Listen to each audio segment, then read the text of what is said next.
Expect warm spells with the odd rude interruption. Boxed Boilers sponsors the weather on GB News.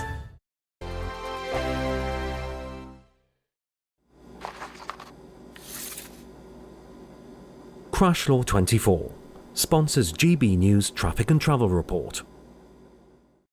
Good morning, this is the latest AI travel news from gbnews.com. In Nantgarw, expect congestion northbound on the A470 Gateshead's A1 southbound between the A191 and the A167 Washington-Burtley faces significant delays. In Warwickshire, a collision on the M6 northbound between Junction 3 and Junction 3A has one lane open, causing an hour's delay. In Derbyshire, congestion on the A38 southbound between the A516 and the A5132 causes a 40-minute delay. Windsor and Maidenhead experience a broken-down vehicle on the M4 westbound exit slip at Junction 8, with one lane closed. On the trains, there is Merseyrail disruption through Birkenhead Hamilton Square. For more travel news, go to gbnews.com. Crash Law 24 sponsors GB News Traffic and Travel Report. Sunday with Michael Portillo from 11, only on GB News. They've completely refigured the inside of this theatre, so the stalls have been made into sort of tiered stadium seating. It's in the round. They've built seats and a balcony at the back as well. In the Old Vic? In the Old Vic. Absolutely. So this is a huge amount of effort's gone into this. Yep. Susan Sarandon, 79, Oscar winner. I have to say, superb, vivid. Thelma and Louise. Absolutely, and I love what she was doing here. People aren't always. This is her UK stage debut. Extraordinary. Completely convincing, beautiful, nuanced. It's got Andrea Riseborough, incredible actress. Eleanor Worthington-Cox, who I love, who was in Next to Normal, but won an Olivier as a kid for Matilda. So this is Mary Page Marlowe. We've got 5 actresses playing the same woman through different times in her life, backwards and forwards through time. And we have got the playwright, Tracy Letts, giving us a little insight into what he was trying to do with the play. What are the 11 scenes you would choose to illustrate your life, to tell you who you are?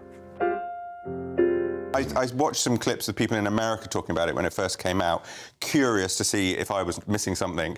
And they talked about, it's a puzzle, how would you put your life in 11 scenes? And one of the people on the video mentioned it's a bit like a quilt, which always makes me groan a bit, because there's a quilt at the start of the stage. This makes me groan. Absolutely. And unfortunately, Susan Sarandon at the end, and she's great all the way through, her final sort of big moving speech is she's taken a quilt into a dry cleaner and she starts talking about it, and it's different panels, like different bits of her life, and one panel that she loves most has a woman slightly turned away, bit mysterious. Who is she, Michael? What happened in her? And I just cringed, and I've seen a lot of 3-star reviews, which for me is just polite. The People's Channel.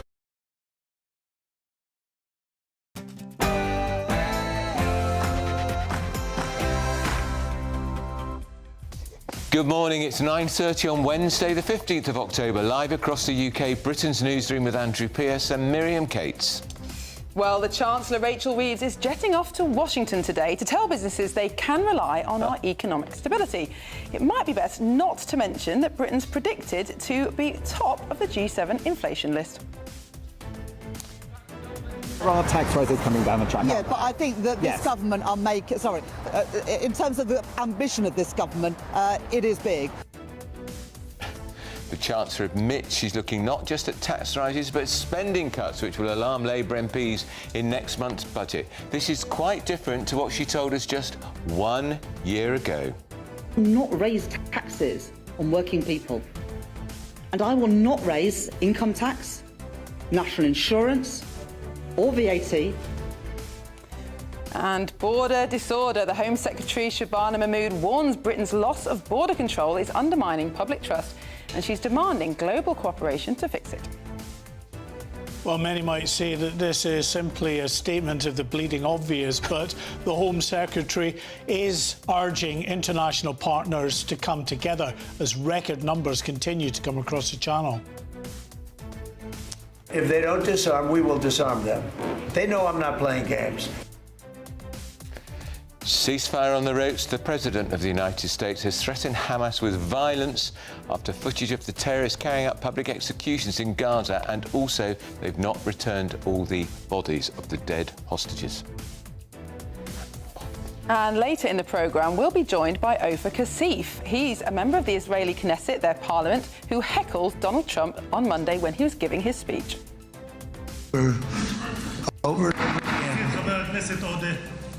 להוציא אותו מהאולם, להוציא אותו מיד, החוצה, החוצה, החוצה.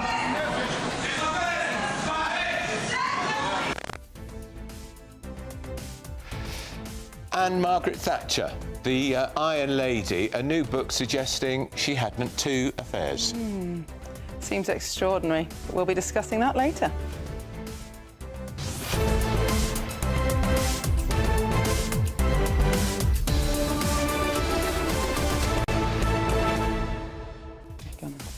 So it's the 100th anniversary of Margaret Thatcher on birthday on Monday. A book comes out. Is it lauding her remarkable achievements? No. It's suggesting, one of them is an old recycled rumour that she had an affair with a man called Sir Humphrey Atkins, who served in her cabinet, and an affair with an unnamed person. Margaret Thatcher, when would she have had the flipping time? Good point. It's a cynical attempt to sell books. I think the book is called something like The Accidental Feminist, and it's talking about how she accidentally became an icon for female power. Do you think she enjoyed that reputation? Well, I don't. How was it accidental? She was Britain's first woman Prime Minister, one of the first women Prime Ministers in the Western world, and the longest serving for 10 years. What's accidental about that? Well, absolutely. But it does seem ridiculous to try and rake up old rumours. Well, Charles Moore, her esteemed biography, says that he can't see any proof that any of this has ever happened, so it's probably just speculation. Absolutely. But how ridiculous. Well, it sells books. Indeed. And you know all about selling books, Andrew. I do. But do let us know what you think about that topic and all the other issues we're discussing today. Go to gbnews.com/your say. But first, here's your 60-second news update with Tatiana Sanchez.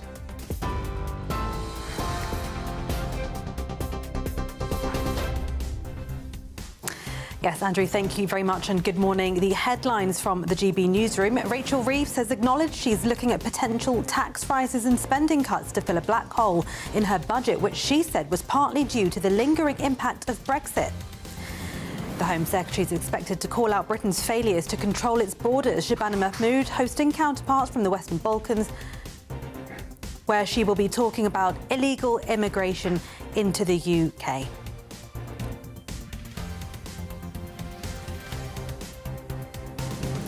Hamas has returned the bodies of 4 more deceased Israeli hostages, the Israel Defense Forces has said. 3 of them have been named so far. The Red Cross retrieved the remains in coffins and handed them over to the Israeli military late last night. Royal Mail has been fined £21 million after almost a quarter of first-class post arrived late. Those are the latest GB News headlines. For now, more from me in half an hour. Tune into GB News Radio wherever you are, online, on DAB digital radio, on TuneIn, on Radio Player and on your smart speaker. Just say, play GB News.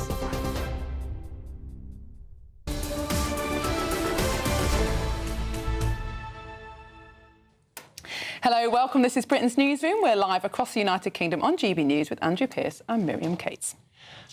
And brace for the budget. Pain expected for millions, as Rachel Reeves suggests. That's our first woman chancellor. You're going to be taxed more. A nightmare before Christmas. She's going to be the Christmas Grinch. Is that your new nickname for her, Andrew? Because she's not only going to raise our taxes, she's given an interview where she says she's going to probably have to cut spending too. We're in a right mess. Do you think it was interesting how she said in that clip we played during the headlines that she has the ambition not to raise taxes? I mean, it's a bit like saying you've got the ambition to lose weight, but you're not ready to stop eating donuts. Exactly. Can't believe a word woman says. But first, Home Secretary Shabana Mahmood, she's the new Home Secretary, of course, she says the migrant crisis is destroying trust in politicians and the credibility of the nation. Well, the Home Secretary will attempt to collaborate with Balkan nations to try and secure British borders. Do you think that's going to work? Do you think this international cooperation is what it's made out to be? Just stop the boats, woman. What about smashing the gangs? Do you remember when they said they were smash the gangs? And what about one in, one out? What is that? Are we up to 26 out? and 11,000 in. Yes, the ratio is not quite what they promised. I mean, it is extraordinary, and it isn't just this government, of course. The last government completely failed to stop the boats.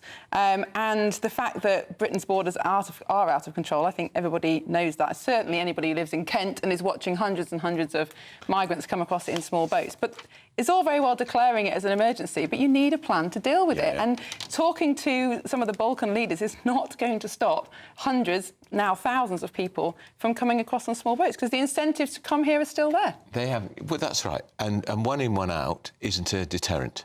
Clearly, if nearly 11,000 have crossed over since that policy was introduced and only 20 odd have gone out, it's not a deterrent. But it's not just the control of the borders on the way in that we've lost. The government also doesn't have accurate records of who's actually left. They rely on the data from the ferry companies and the airlines to tell them who's left, which isn't an accurate way of knowing who's overstayed their visas. So the borders are basically porous, aren't they, on the way in and the way out? Now, the Chancellor, who's on her way to Washington, remember when she was there the first time she went to Washington, our first woman Chancellor, she wasn't going to raise taxes, she wasn't going to cut spending, but she's now admitted that both are on the cards. Well, she is blaming Brexit, austerity and the Conservatives for the state of the economy. But not her budget. Not yet. It follows figures showing the UK faces the worst inflation in the G7 of industrialised nations, and unemployment has gone up, I think, for the 12th month in a row. Well, the Chancellor will be in Washington, D.C. today to sell Britain on the global stage. And independent economist Julian Jessup joins us now to talk about the finances and the budget. Julian, we rarely have good economic news about the UK this week, at the moment. What do you think Rachel Reeves is going to do about that? Well, I think we've already had a template of this. As you doubtless will remember, the Chancellor raised taxes by a total of £40 billion in the budget last year. And most of that actually fell on working people in the form of a £24 billion increase in employers' national insurance contributions, which inevitably passed on in the form of higher prices, lower wages and fewer jobs. Unfortunately, it does look like the black hole that she has to fill this time around is going to be of the same order of magnitude. So another 40 billion potentially of tax increases. Half of that is likely to be due to a productivity downgrade from the Office for Budget Responsibility. And that's the moving part where there's some hope that that might not actually happen. But we've also seen higher borrowing costs. The government's failed to get welfare spending under control.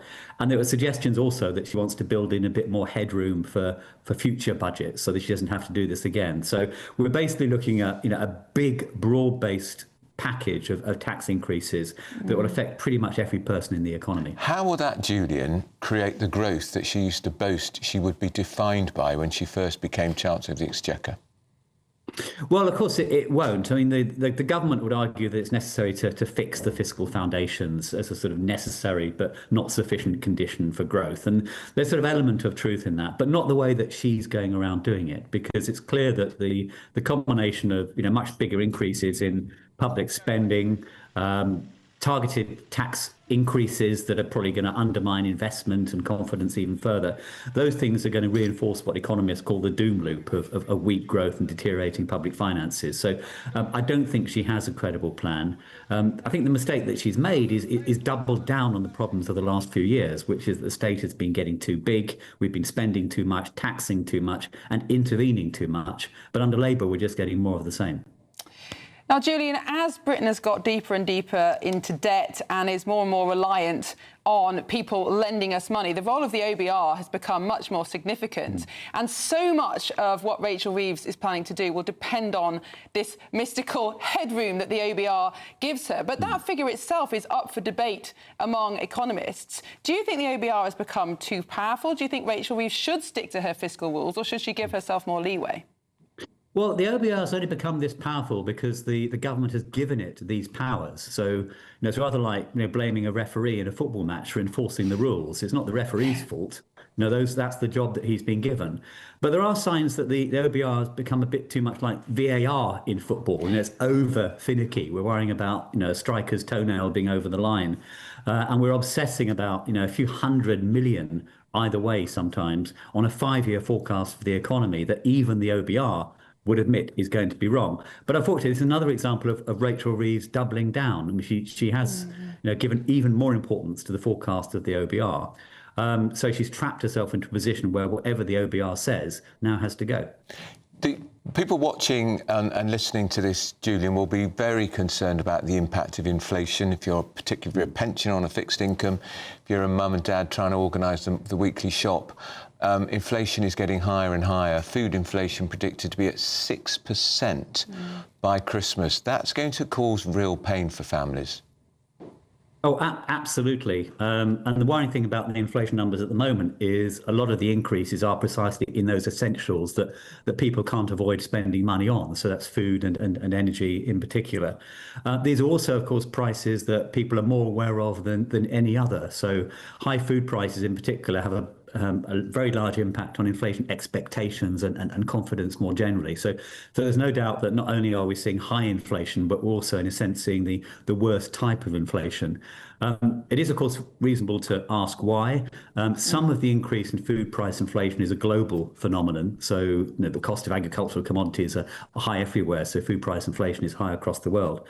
But a lot of it is due to the fallout from Rachel Reeves' own policies. So in particular, the increases in labour costs because of higher national insurance contributions and a higher national minimum wage having a big impact on the costs faced by businesses in the food sector and hospitality. On top of that, of course, high energy costs are another factor, and you can partly attribute those to the rush to net zero.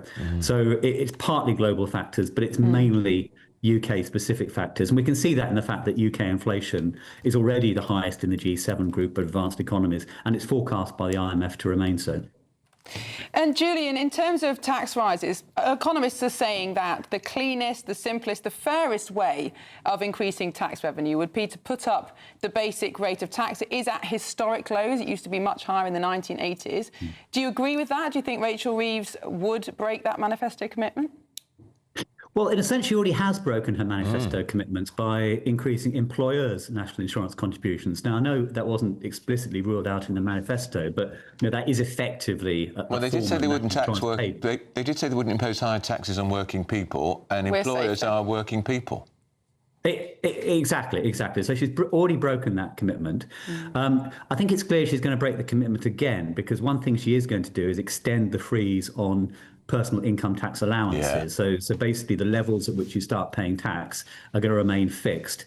She herself had said when she ruled that option out last October that doing so would be a tax on working people. So she's already broken the manifesto commitment, and it's pretty clear that she's going to do so again on thresholds. So I wouldn't completely rule out raising the basic rate of income tax or doing something on VAT.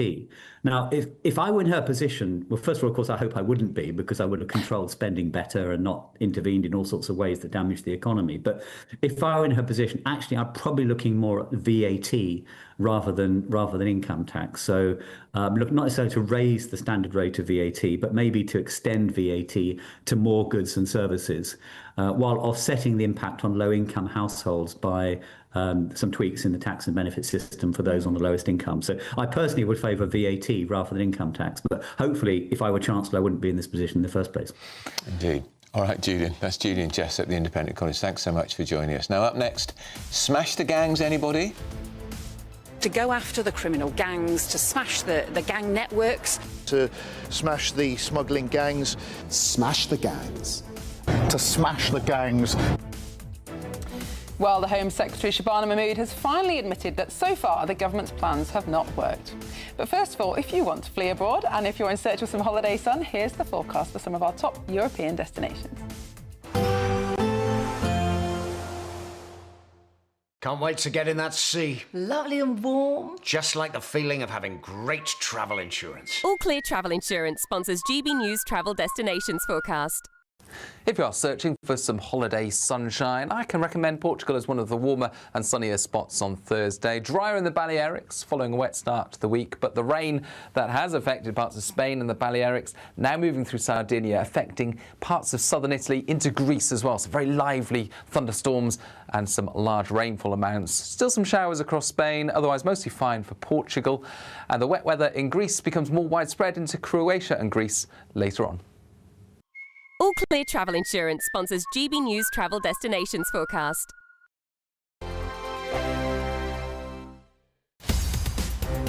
In the GB Newsroom, we bring you the news as it happens. With our team of dedicated journalists across the UK, we're ready to keep you up to date with what's happening every half an hour, every single day. Bulletins here on GB News, the People's Channel, Britain's news channel. GB News Breakfast, every day from 6 a.m. The entry-exit system, the so-called digital borders scheme. And the idea is that the European Union wants to know more about you. It wants to be absolutely sure that this is Dawn Newsom and this is her fingerprints and this is her facial biometric. So the first time you go to a European Union or wider Schengen area airport, that would include Norway, Switzerland, Iceland, you get in, you land, you then have to register your biometrics, fingerprints and face, and that gets tallied to your identity from your passport. And then that's just the start. You then go through the same old analog palaver where somebody comes along, has a look at your passport, checks you haven't spent too long there, gives you a stamp, and off you go. And that's exactly why we're getting warnings from the travel industry that it could actually hold you up for 4 hours, which would take the edge off the start of your holiday. Sounds quite similar, Simon, to what happens when you go to America, where they will sort of like ask you to do your fingerprints and sort of like, you know, stare into a camera lens type things. Is that quite similar? That's all to do with it when you get an ESTA, that's the permit you have to apply for. For this, you don't need to prepare anything. So don't worry, people. Just get on the plane or indeed get in your car and drive to Dover or wherever and just basically do what you're told. Having said that, fingerprints are very last century. Talking to the brainy people who do biometrics, they say your facial biometrics are so good that you don't need fingerprints, you don't need iris scanning. We know from your beautiful face that that can only ever be Dawn Newsom. GB News, the People's Channel. Britain was once the envy of the world. But look around. A nation that no longer knows what it is or where it's going. A country that's broken. How do we fix Britain? How do we bring it back? Friday night with Matt Goodwin at 8 p.m. Only on GB News. At GB News, we love to hear from you, our loyal community. So drop us a line at gbnews.com/yoursay. There you can talk to each other and also to the presenters live on air. gbnews.com/yoursay, because GB News is your channel, Britain's news channel.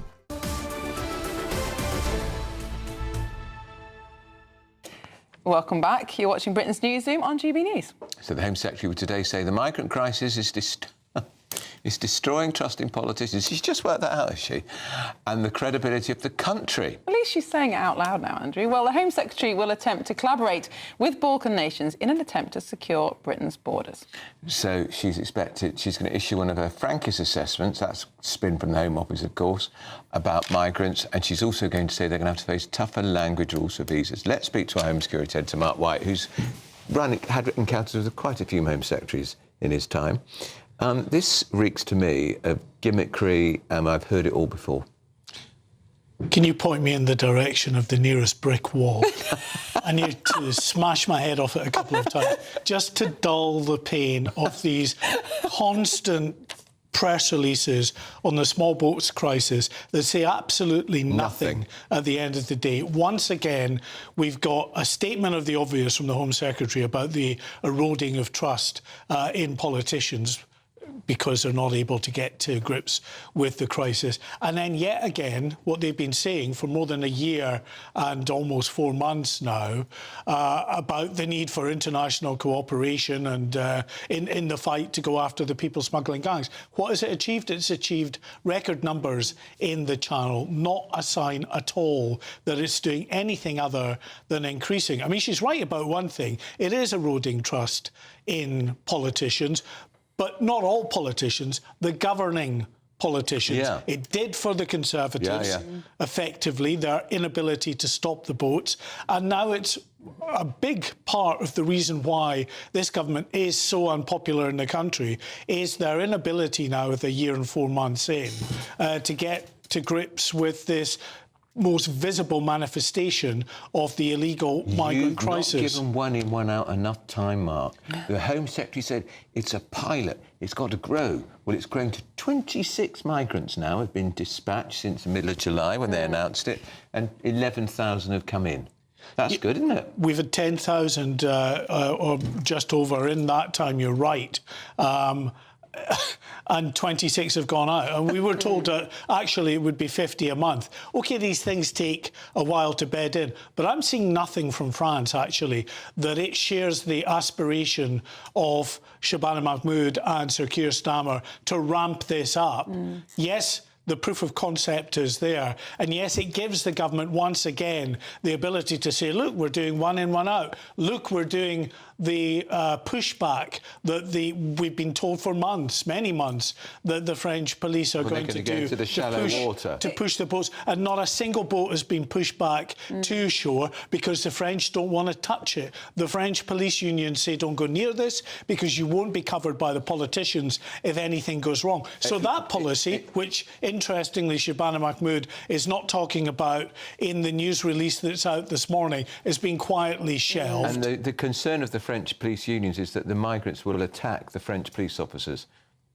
Well, if they try and push them back. Well, that is already happening, but actually more concern to the French police is that they push a boat back and there's some issue happens, someone gets hurt or, God forbid, drowns in that. Then it'll, you know, the police will be hung out to dry. The politicians won't have their backs. That's what the police unions are saying. Well, in an attempt to be slightly less cynical, she is a new Home Secretary. She does appear to be more muscular on this issue than Yvette Cooper, her predecessor. And, well, some people on the left, Andrew, don't even believe that there are borders or there should be borders. So, you know, that's progress.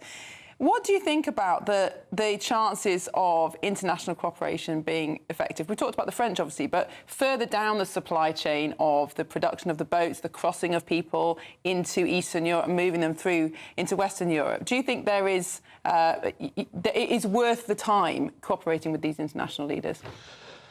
To an extent, but only a small extent. Honestly, I just believe that all of this is tinkering. And that's why I think the public are increasingly prepared to give someone like Nigel Farage a chance because they want to see a more radical policy enacted. But, you know, when you're talking about a returns deal that returns no one effectively in terms of actually the numbers that are crossing, it's, you know, the numbers being returned are minute. So how can that be a deterrent? The issue of international cooperation, yes, there's some, but it continues apace. Thanks, Mark. Well, still ahead, find out who this Margaret Thatcher shrine belongs to.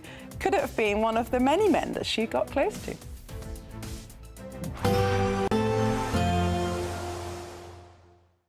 Expect warm spells with the odd rude interruption. Box Boilers sponsors the weather on GB News. Hello, a very good morning to you. Welcome to the latest update from the Met Office for GB News. Another cloudy day for most of us, with a few light showers around, otherwise dry, but lucky some will have some sunshine. A few cloud breaks possible in the south first thing, likewise for West Wales, but the largest cloud breaks, once again, like the previous few days, central and northern parts of Scotland, particularly over the Highlands and the Grampians, where the clouds are poking through the cloud and reaching the sunshine above. Some light showers around coasts, but otherwise it's dry. It's not particularly chilly. It's not particularly warm either under the grey leaden skies, temperatures around the mid-teens. Then heading into the evening, well, we keep those clear skies across much of central Scotland. There is some thicker cloud for the north and northwest of Scotland. Some light showers associated with this as well. Cloud hugging the Western Isles, but clear inland. Through the central belt, mostly cloudy. Likewise for southern Scotland, Northern Ireland, much of England. But for Wales, well, a large part of West Wales and parts of Cornwall and Devon seeing some clear spells as we go into the night. And that's why we'll see big contrasts overnight from place to place, because where we keep the cloud, it's going to be a mild night. We'll avoid fog, but we will see a few mist patches forming as the cloud lowers a little. Where we keep the clear skies, there will be some fog patches and Perhaps a touch of frost, or at least a ground frost, with temperatures heading towards the low single figures in a few spots. But otherwise, it's a reasonably mild start to Thursday, but again, a reasonably cloudy one. I think there's a better chance through the day tomorrow of some decent cloud breaks developing. Just about anywhere could see these. They'll come and go. Very fickle, this low cloud. And into Friday and the weekend, likewise, some cloud breaks, some sunshine, otherwise largely cloudy, until the end of the weekend when it turns more settled. Expect warm spells with the odd rude interruption. Box Boiler sponsors the weather on GB News.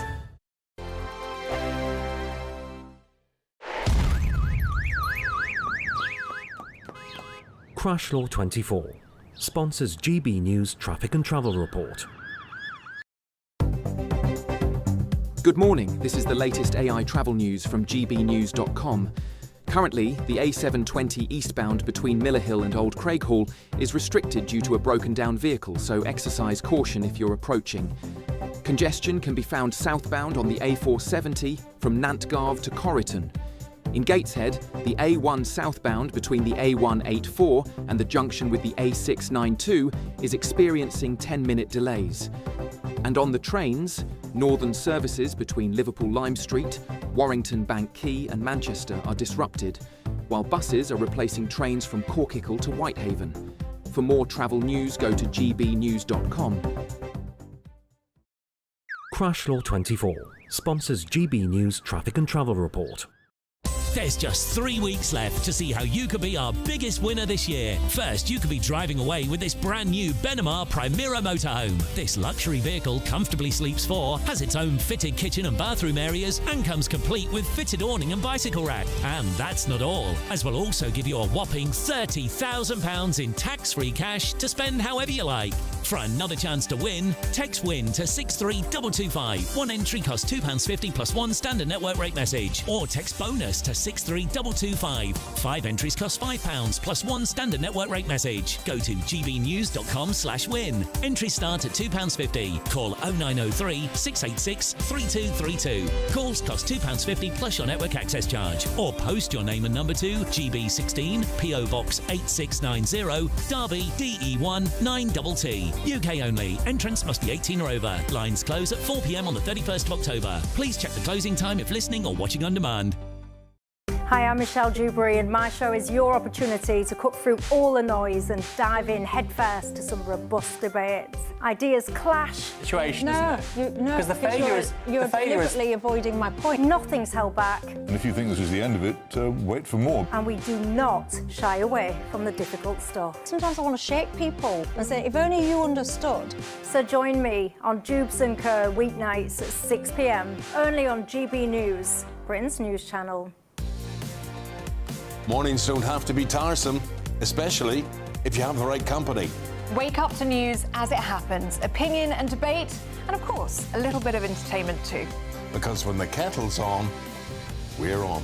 That's Breakfast on GB News, a show worth waking up for. Every morning from 6 a.m. Only on the People's Channel, Britain's news channel. We'll spread the news, you spread the word.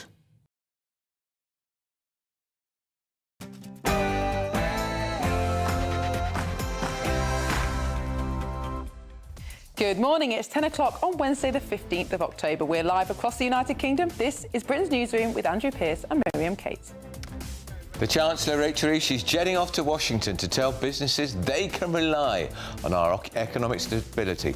Perhaps best not to mention Britain's predicted to top the G7 table for highest inflation. Also this. There are tax rises coming down the track. Yeah, but I think that this government are making... in terms of the ambition of this government, it is big. Well, the Chancellor admits she's looking at both tax rises and spending cuts in the budget next month, quite different to what was said last year. I will not raise taxes on working people. And I will not raise income tax, national insurance or VAT. Yes, for the first time, Rachel Reeves has admitted what we knew all along, that taxes will go up at the November budget. Will she find a way to stick to her own manifesto commitments? Find out more with me very soon. And border disorder. Home Secretary Shabana Mahmood warns Britain's loss of border control is undermining public trust and demands global cooperation to fix it. If they don't disarm, we will disarm them. They know I'm not playing games. The United States President threatening Hamas with violence, telling them to disarm or be disarmed after they carry out public executions in Gaza. Meanwhile, the Israeli military say one of the 4 bodies received from Hamas does not match any of the hostages. Well, later we'll be joined by Ofer Kasif. He's a member of the Israeli parliament, the Knesset, who heckled Donald Trump in the chamber on Monday. We'll find out why he did this. Over. חבר הכנסת עודה, להוציא את חבר הכנסת עודה, להוציא אותו מהאולם, להוציא אותו מיד, החוצה, החוצה.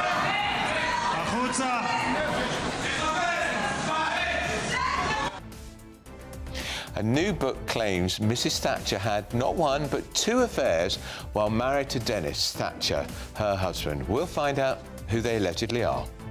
You have this kind of problem? Yeah, of course you did, you saucy minx.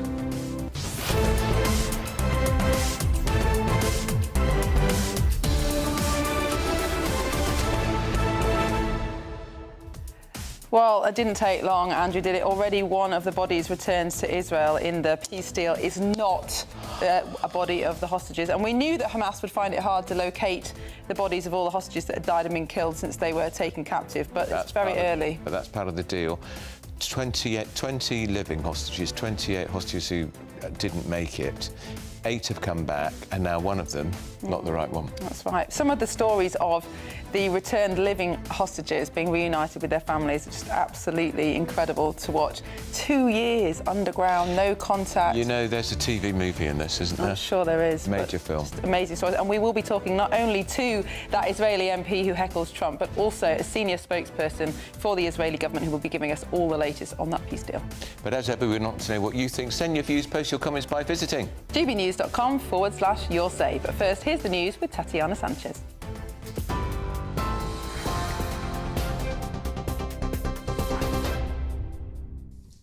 Good morning. The top stories. Rachel Reeves has acknowledged she's looking at potential tax rises and spending cuts to fill a black hole in her budget, which she said was partly due to the lingering impact of Brexit.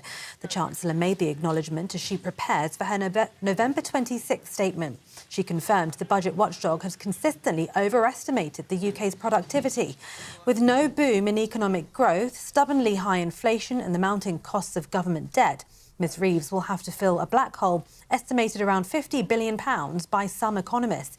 She says the economy was still suffering from the impacts of leaving the European Union, austerity policies and Liz Truss's mini-budget.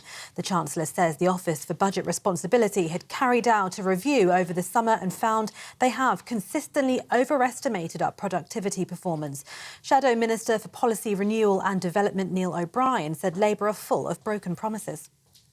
Came in and they spent 10 times more than they said they would before the election. They borrowed loads more money, and that combination of spending a lot more, taxing a lot more, tax rises that they said that they wouldn't do before the election, by the way, and borrowing a lot more, that has pushed economic growth down, and it's put us into a kind of vicious circle where you have lower growth, more tax rises, and then they go back for even more tax rises because of the lower growth and the higher borrowing. They broke the promises before the election, they broke the promises they made after the election, and until something changes, we actually get a grip on spending in the way that the Conservatives are proposing, then we'll just end up in this vicious circle with the economy going down and down and down, and tragically, more and more young people unemployed, which is just heartbreaking.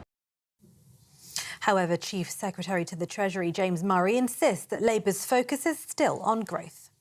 Well, the concept that a budget includes measures in relation to tax and spending is not new. Budgets always reflect on taxation and spending, but what budgets under us also focus on is growth. And we were just talking about growth a second ago in relation to the planning system, because we know that getting greater economic growth in this country is a way to make people better off. And that's why we're so focused on speeding up these planning decisions, getting shovels in the ground, getting infrastructure and homes built, because we know that will make people in every part of the UK have more money in their pockets. Elsewhere, the Home Secretary is expected to call out Britain's failure to control its borders. Shabana Mahmood will say the government does not currently have control of Britain's borders and the migrant crisis is destroying trust in politicians and the credibility of the country.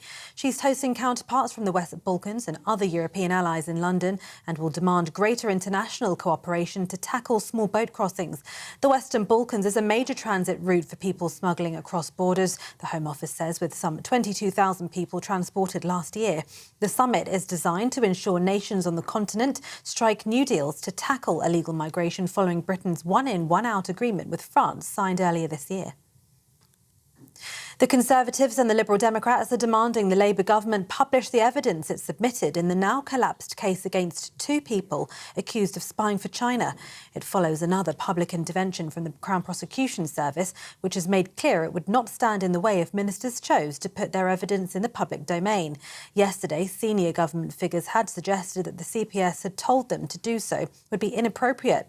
Prosecutors unexpectedly dropped the case against Christopher Cash and Christopher Berry last month, prompting criticism from ministers and MPs. Both men deny the allegations. The Israeli military says one of the 4 bodies received from Hamas does not match any of the hostages. It says the terror group returned them last night, with others yet to be returned.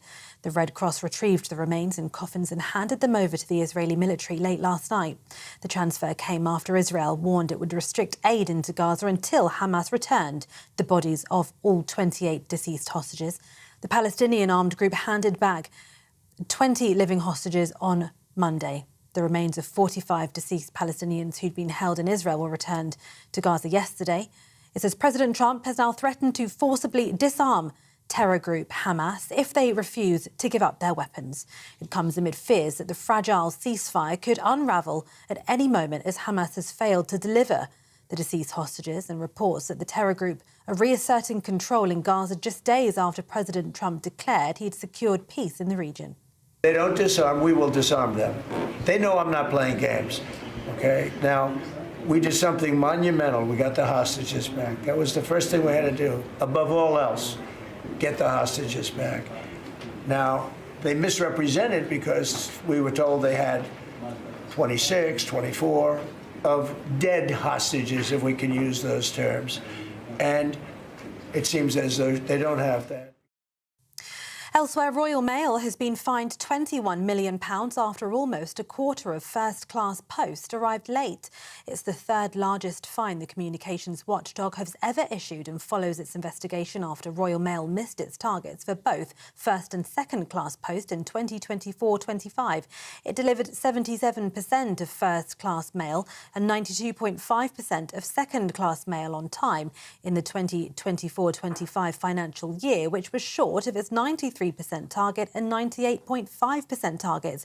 Royal Mail said it will continue to work hard to deliver further sustained improvements to their quality of service. Outsourcing giant Capita has been fined £14 million by the Information Commissioner's Office for failing to protect personal data after hackers stole 6.6 million people's information during a cyber attack in 2023. The data watchdog said the breach in March of 2023 saw the hackers access information including pension details and staff records, as well as details of customers of organisations Capita supports. In some cases, this included sensitive information such as details of criminal records, financial data or so-called special category data, which can include race, religion and sexual orientation. The ICO fined Capita £8 million and Capita Pension Solutions a further £6 million. Those are the latest GB News headlines for now. More in half an hour.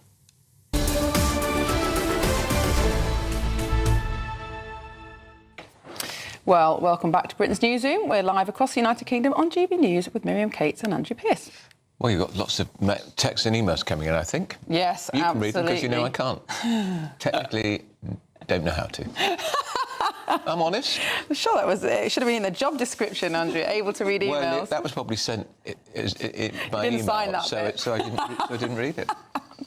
Well, Howard says, this is talking about inflation, of course, those figures that the UK will have the highest inflation in at the G7. Food inflation is a lot higher than 6%. A bottle of ketchup that was £2.50 a year ago is now over £5. Wow. That's in a big supermarket chain. And takeaways, which were about £10, are now over £20. Prices are going silly. And then also lots of comments about Shabana Mahmood, the Home Secretary, saying that Britain's borders are out of control. Joanna says the migrant problem is nobody else's problem but ours. Nobody wants to help. Britain is the dumping ground. And Yol says, what is her response to the border crisis? Another meeting to talk about it. Very cynical response. Can she turn it around? Well, I can't see how, because they have not got a deterrent to stop people getting in those small dinghies. That the one in, one out palpably isn't working. 26 out, just over 10,000 in. Yeah. But where's the deterrent? There isn't one. The only hope that I can see is their pledge to reform the ECHR, which might be a faint hope, but the government is promising to collaborate with other European countries. In theory, if you could stop the use of some of those human rights claims, it might help. How long will it take? And Well, will they be able to get it through with their own backbenchers? Well, that is the million-dollar question. Well, it's not just Shabana Mahmood who's in the news, because the Chancellor, Rachel Reeves, has admitted that tax hikes and spending cuts could be on the cards to plug the economy's £30 billion black hole. So get this, she's blaming Brexit, austerity and the Tories for the state of the economy. No mention of her own catastrophic budget, which added £40 billion in taxes. Well, this follows figures published yesterday showing that the UK faces the worst inflation in the G7 group, as unemployment figures soar. And the Chancellor is going to be in Washington, D.C. today to sell Britain on the global stage. Our political correspondent, Libby Utley, joins us. It's everyone else is to blame. Funny, isn't it? Well, absolutely. Austerity and the Tories and nothing to do with any decisions she's taken in the last 14 months. No, I mean, you could say, I think it would be fair to say that the Tories didn't leave the economy in a brilliant state when they left office last year. But of course, the budget that you mentioned, Rachel Reeves's last budget, hasn't done very much to aid growth. And in fact, it is partly responsible for this black hole that she is now trying to fill. Last year, during the election campaign, she said that she wasn't going to raise taxes on working people, national insurance, VAT or income tax. But then at the budget, she realised that she had a black hole to fill, and so she raised national insurance on employers. Now, what that has done, very obviously, is trickled down to employees. So employers, many of them working in companies where there are very fine margins, can't afford to keep staff on at the current rate when the tax on national insurance is higher. So companies have been laying staff off, and that has meant that we've seen really, really anemic growth, and that headline unemployment figure has gone up to 4.8%. And of course, that 4.8% doesn't actually show the whole story at all. That unemployment figure is just people who are looking for work. As we know, there are also hundreds of thousands of people on benefits who are not looking for work, who don't count as part of that headline unemployment figure, but aren't working either. So Rachel Reeves now has an even bigger hole to fill, not least because the OBR have downgraded Britain's productivity, partially as a result of some of the measures introduced at the last budget. So the black hole has now gone from 30 billion to 22 billion to more like 30 billion. Now, Rachel Reeves is saying that the way to fill that hole is she's got to raise taxes.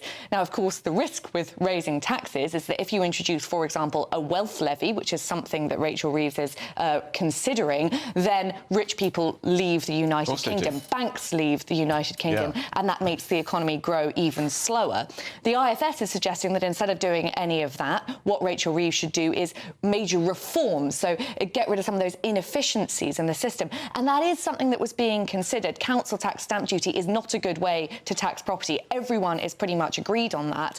But doing that, although it would be really, really good in the long term, it wouldn't put money in the Treasury coffers straight away. And so it sounds as though Rachel Reeves is actually going to do some sort of raid on income tax, which would be directly breaking Labour's manifesto commitments in 2024. So I don't know how that's going to sit politically. Very badly, I would say. Olivia, thank you very much for that.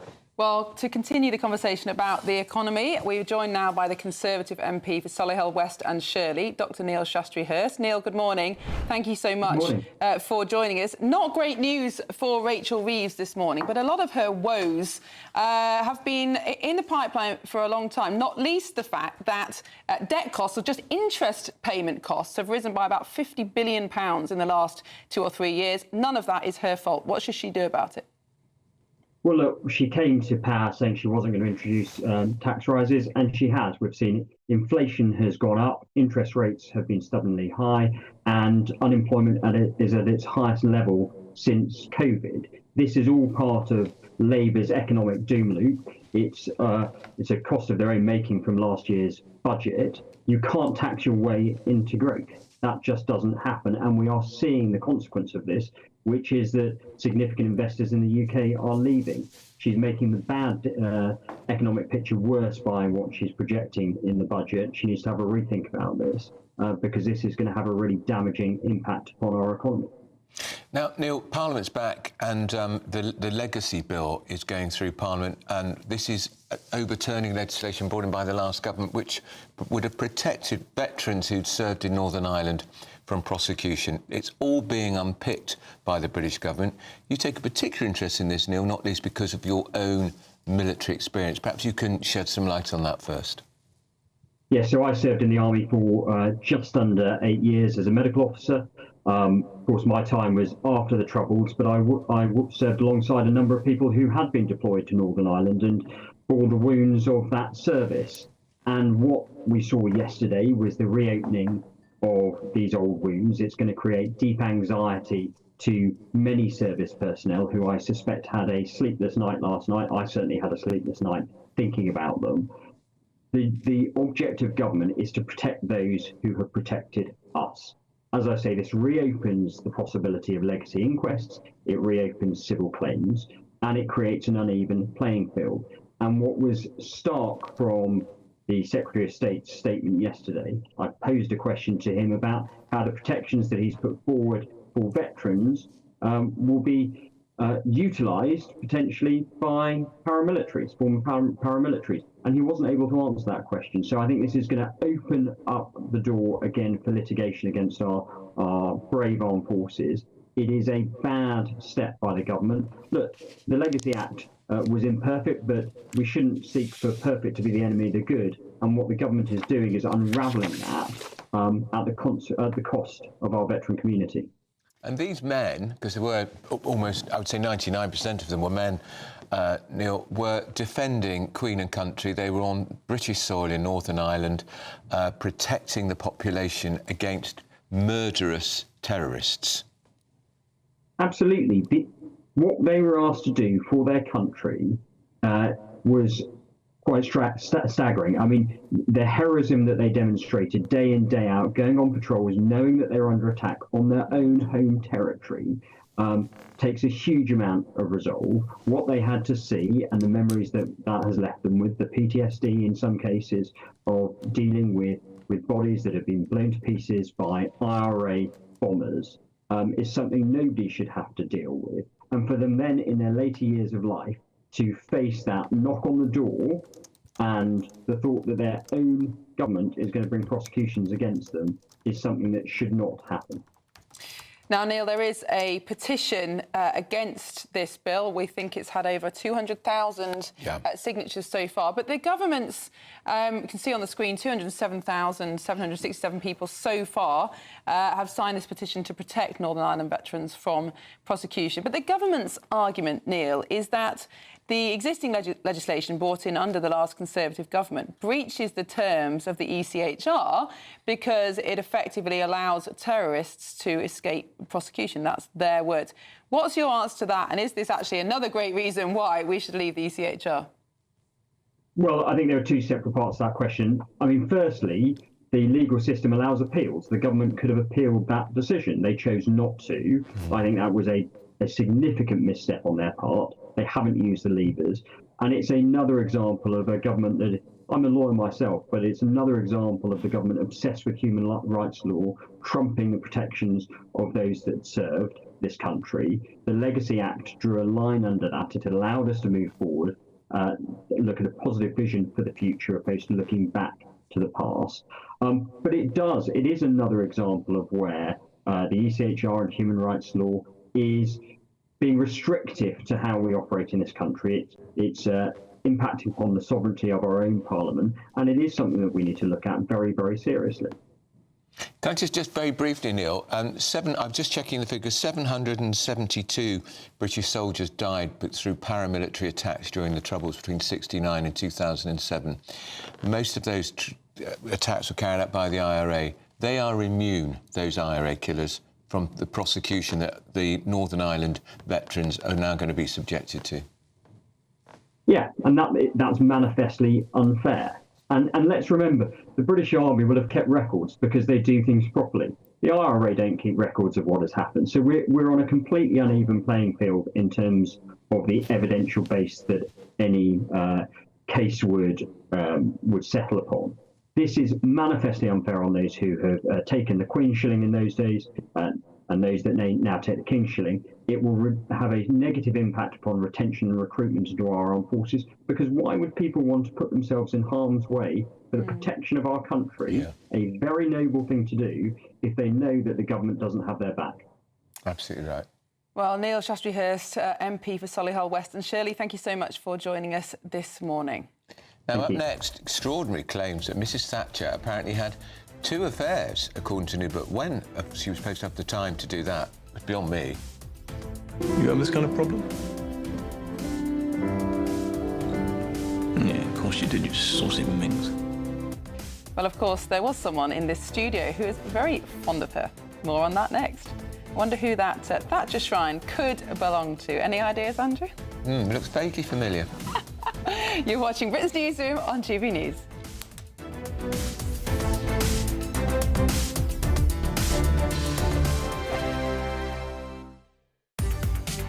From the school run to the home run, watch a new show for all of Britain. He can say whatever he wants. A straight-talking show where all voices are heard.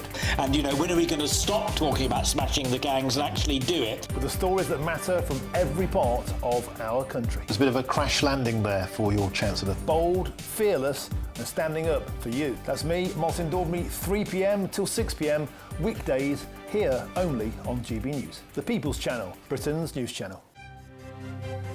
GB News Breakfast, every day from 6 a.m. After Diana's tragic death, and he goes into a lot of the detail in Spare, Harry was traumatized, in denial even, and also there's no question he took to drugs and drink as a part of a panacea. He was able to find himself in the military, but there's absolutely no doubt that unquestionably changed him. Well, I mean, both boys did go through it. I mean, like you, I covered the funeral. I stood there and watched him walk behind their mother's coffin. I mean, it did affect both boys, didn't it? But it's Harry is the one that seemed to be searching and angry more than his older brother. And so, I mean, Meghan being a mother figure, it does kind of make sense. Well, in that sense, it conceivably could. I mean, in the Mirror, he was talking about even fantasizing, I suggest, about Diana living in California as a sort of granny figure, which I have to say, it's very hard to anticipate what would have happened, but there's absolutely no doubt that that was the catalyst, and truly, truly tragic. Yeah, of course it was. It was horrible, and it's a horrific thing to happen to 2 young boys like that. What do you think Meghan would make of this comment, that she is a mother figure to her husband? Well, I think that she would appreciate the fact that of the 2 of them, she is very definitely the dominant figure. That is definitely what comes across, and that is the way most people interpret the way their relationship. And I mean, I think they're still in love. I think that the relationship on the whole is working very well. It's hard to be precise because the net is flooded with rumours, as you know, about everything. GB News, the People's Channel. Westminster's full of talk, but out here, it's the real world. Am I allowed to talk now? No, that's it. This is where it matters, real people and real lives. That's what politics is all about. In fact, has Trump made a good start? No. Straight answers, no spin, and just a couple of pints. How many fingers have I got up? About 10. So join me for Lee Anderson's Real World every Friday at 7 p.m. only on GB News. The People's Channel, Britain's news channel.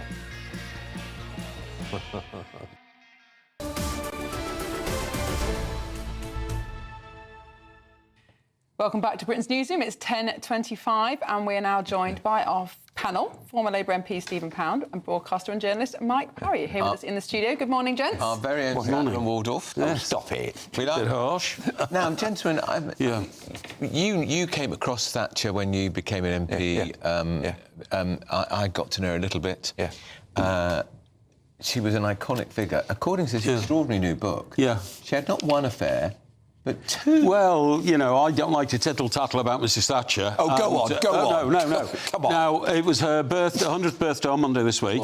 I put out a celebratory message on Twitter, and I'm still receiving the abuse 24 hours a day, you know, going back and all that. But I lived through the Thatcher years. I remember when she first introduced tax cuts, right? I was working on the Birmingham Evening Mail, and we got our pay slip, you did in those days, opened it up, and we had £10 more a month each. So we all went down the pub and the Chinese, and that's the way you expand economies, by giving people their money back. But anyway, my story about Mrs Thatcher is, and I do not tittle-tattle about the great lady, but this claim she may have had two affairs. Now, when she became Education Secretary, a colleague of mine on the Daily Express called Terry Disney, a very established photographer, good-looking bloke, went to a house in Street. No, it was actually in Finchley. She had a house in Finchley, that's right, And he went up there, and she opened the door, let him in. He said, I've come to do some portrait pictures of you. And she said, is this dress all right, Mr Disney? He said, it's a bit dark, actually. Do you think you could change something else? She said, why don't you come up to my bedroom and have a look at my wardrobe? And Terry thought, well, all right then. Went upstairs. Mrs Thatcher disrobed in front of Terry 3 or 4 times. She had a petticoat underneath. Terry's told this story a million times, right?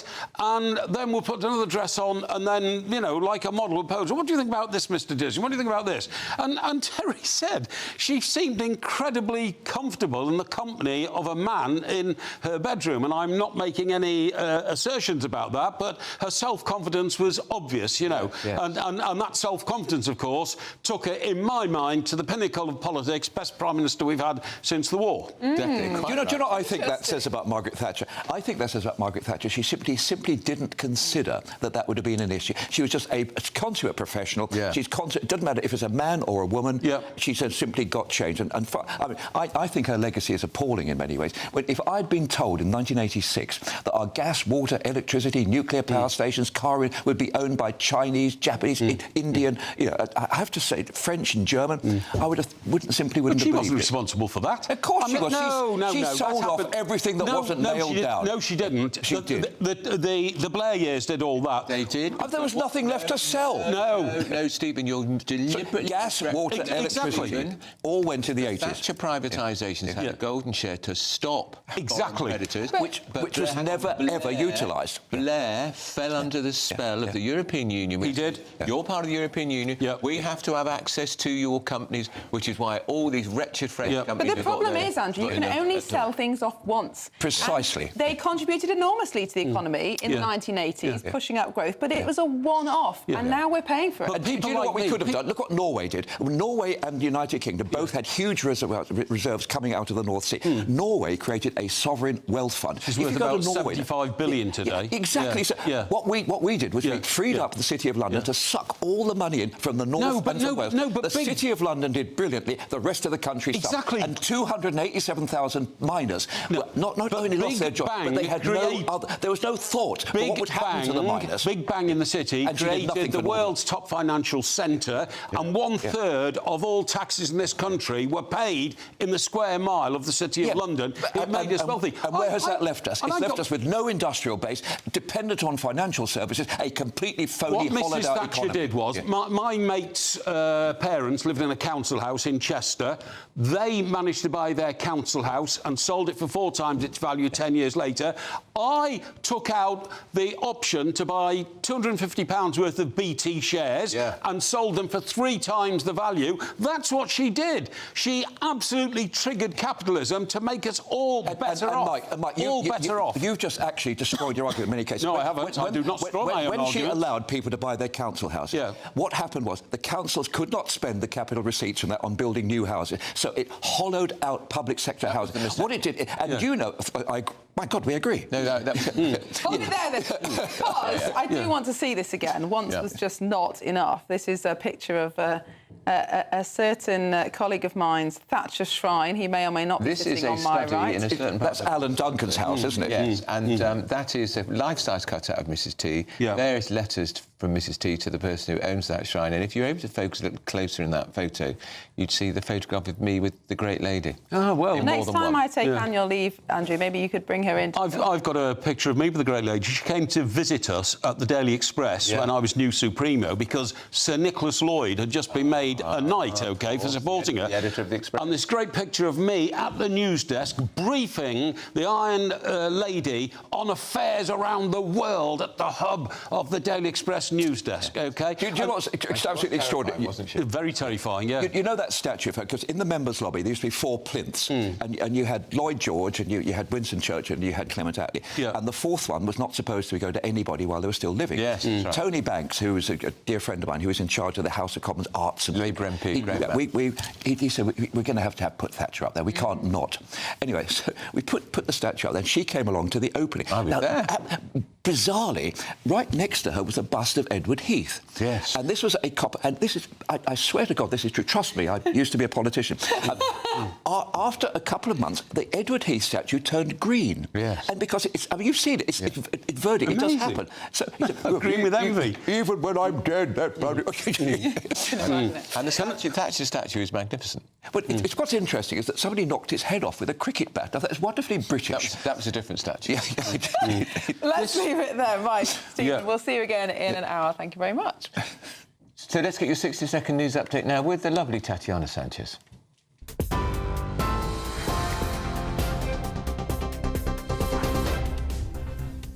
Andrew, thank you very much. The top stories. Rachel Reeves has acknowledged she's looking at potential tax rises and spending cuts to fill a black hole in her budget, which she said was partly due to the lingering impact of Brexit.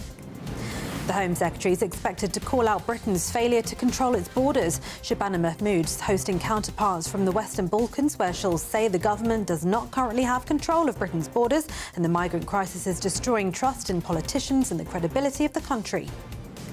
The Israeli military says one of the 4 bodies received from Hamas does not match any of the hostages. It says the terror group returned them last night, with others yet to be returned. The Royal Mail has been fined £21 million after almost a quarter of first-class post arrived on late. Those are the latest GB News headlines. For now, more from me in half an hour. Take the GB News family with you on any device.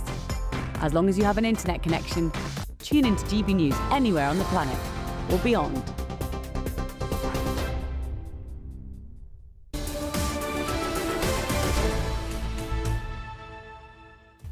Well, coming up next, it was all smiles on Monday after this happened.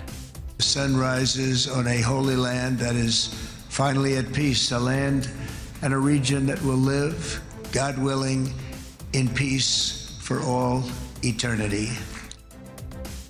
Well, it's the ceasefire on the ropes after Hamas carried out public executions, and one body returned by the terrorists is not an Israeli hostage. This is Britain's Newsroom on GB News.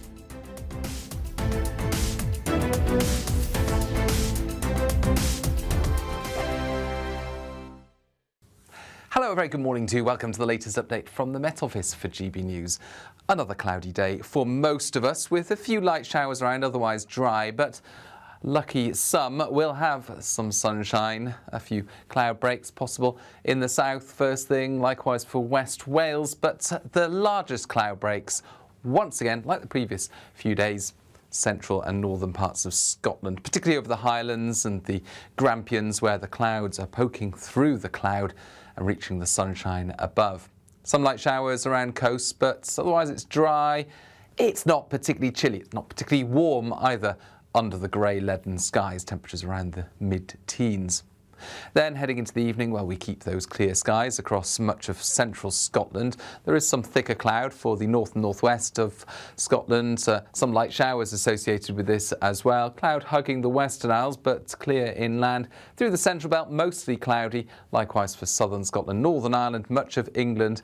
But for Wales, well, a large part of West Wales and parts of Cornwall and Devon seeing some clear spells as we go into the night. And that's why we'll see big contrasts overnight from place to place, because where we keep the cloud, it's going to be a mild night. We'll avoid fog, but we will see a few mist patches forming as the cloud lowers a little.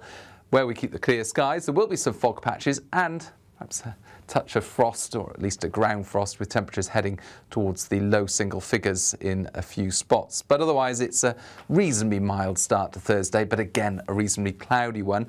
I think there's a better chance through the day tomorrow of some decent cloud breaks developing. Just about anywhere could see these. They'll come and go. Very fickle, this low cloud. And into Friday and the weekend, likewise, some cloud breaks, some sunshine out there, otherwise largely cloudy until the end of the weekend when it turns more settled.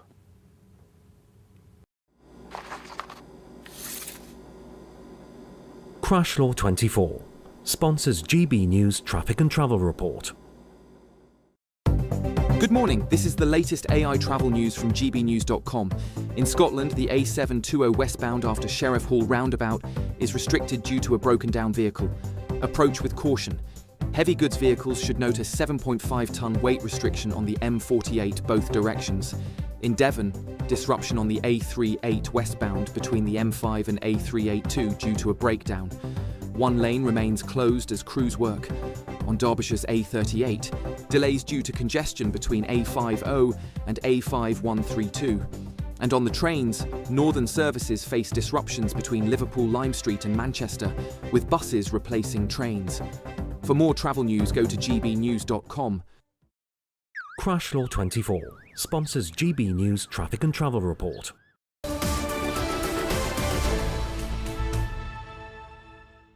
Welcome back. 23 minutes to 11. You're watching Britain's Newsroom. It's that time of the programme for the great British giveaway. Here's all the details you need for a chance to make it all yours. You're not going to want to miss our greatest Great British giveaway so far. You could bank an incredible £30,000 in tax-free cash to spend however you like. And if that wasn't enough, you'll also get to drive away in this brand new motorhome. With thanks to Marquis Leisure, this brand new 2025 Benimar Primero could be yours. It comes with all the mod cons you'd expect from a vehicle worth over £74,000 and comfortably sleeps 4 people. This prize package is worth over £104,000. And remember, if you can dream it, you can drive it away. For another chance to win, text WIN to 63225. One entry costs £2.50 plus one standard network rate message. Or text BONUS to 63225. 5 entries cost £5 plus one standard network rate message. Go to gbnews.com/win. Entries start at £2.50. Call 0903 686 3232. Calls cost £2.50 plus your network access charge. Or post your name and number to GB16 PO Box 8690 Derby DE1 9TT. UK only. Entrants must be 18 or over. Lines close at 4 p.m. on the 31st of October. The winner will be contacted live on GB News, week commencing 10th November. Please check the closing time if listening or watching on demand. Good luck. Well, let's return to the Middle East now. And the Israeli Defense Forces say they have received 4 bodies of hostages from Hamas, but one of them does not match any of the hostages taken. Meanwhile, Donald Trump has threatened to disarm Hamas with violence if necessary after the terrorist group carried out mass executions on the streets of Gaza. They don't disarm, we will disarm them. They know I'm not playing games, okay? Now, we did something monumental. We got the hostages back. That was the first thing we had to do, above all else, get the hostages back. Now, they misrepresented because we were told they had 26, 24, of dead hostages, if we can use those terms. And it seems as though they don't have that. Well, Hamas is believed to be reasserting their control over Gaza, targeting suspected collaborators as they try to tighten their grip following Israel's withdrawal from key areas.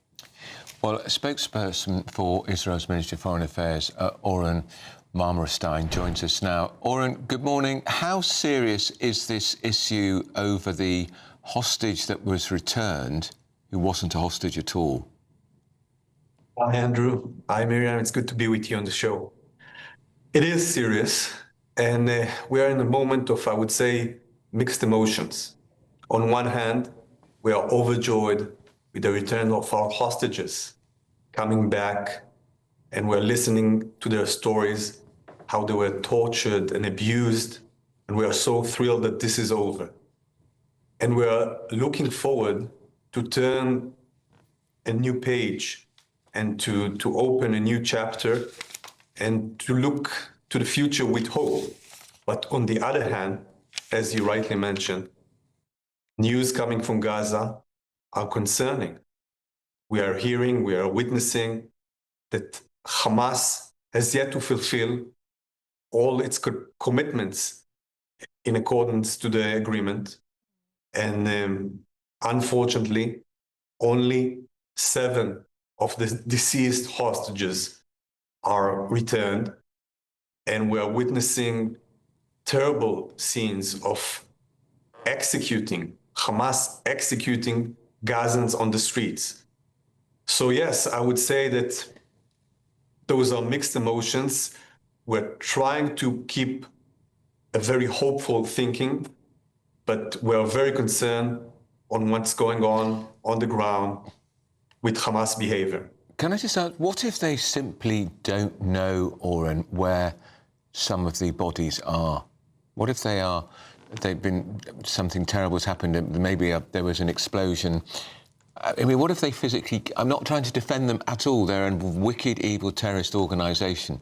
But what if they physically are incapable of providing all of those 28 deceased hostages? You said it right. Wicked they are. And we've seen in the past how they abuse and how they exploit the process itself.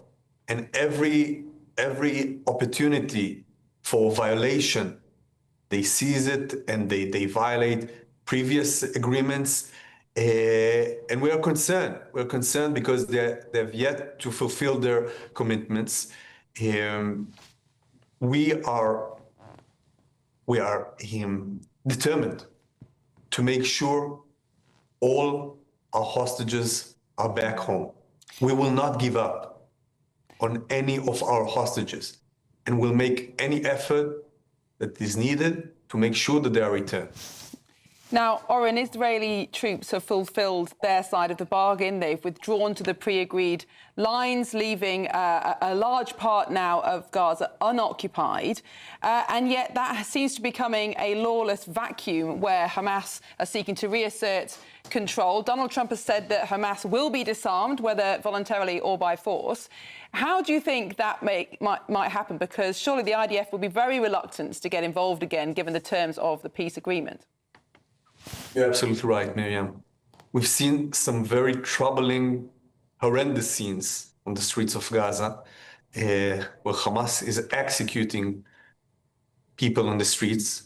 And I think the only way to go about this and the only way to find a peaceful way forward is to make sure that Hamas is disarmed.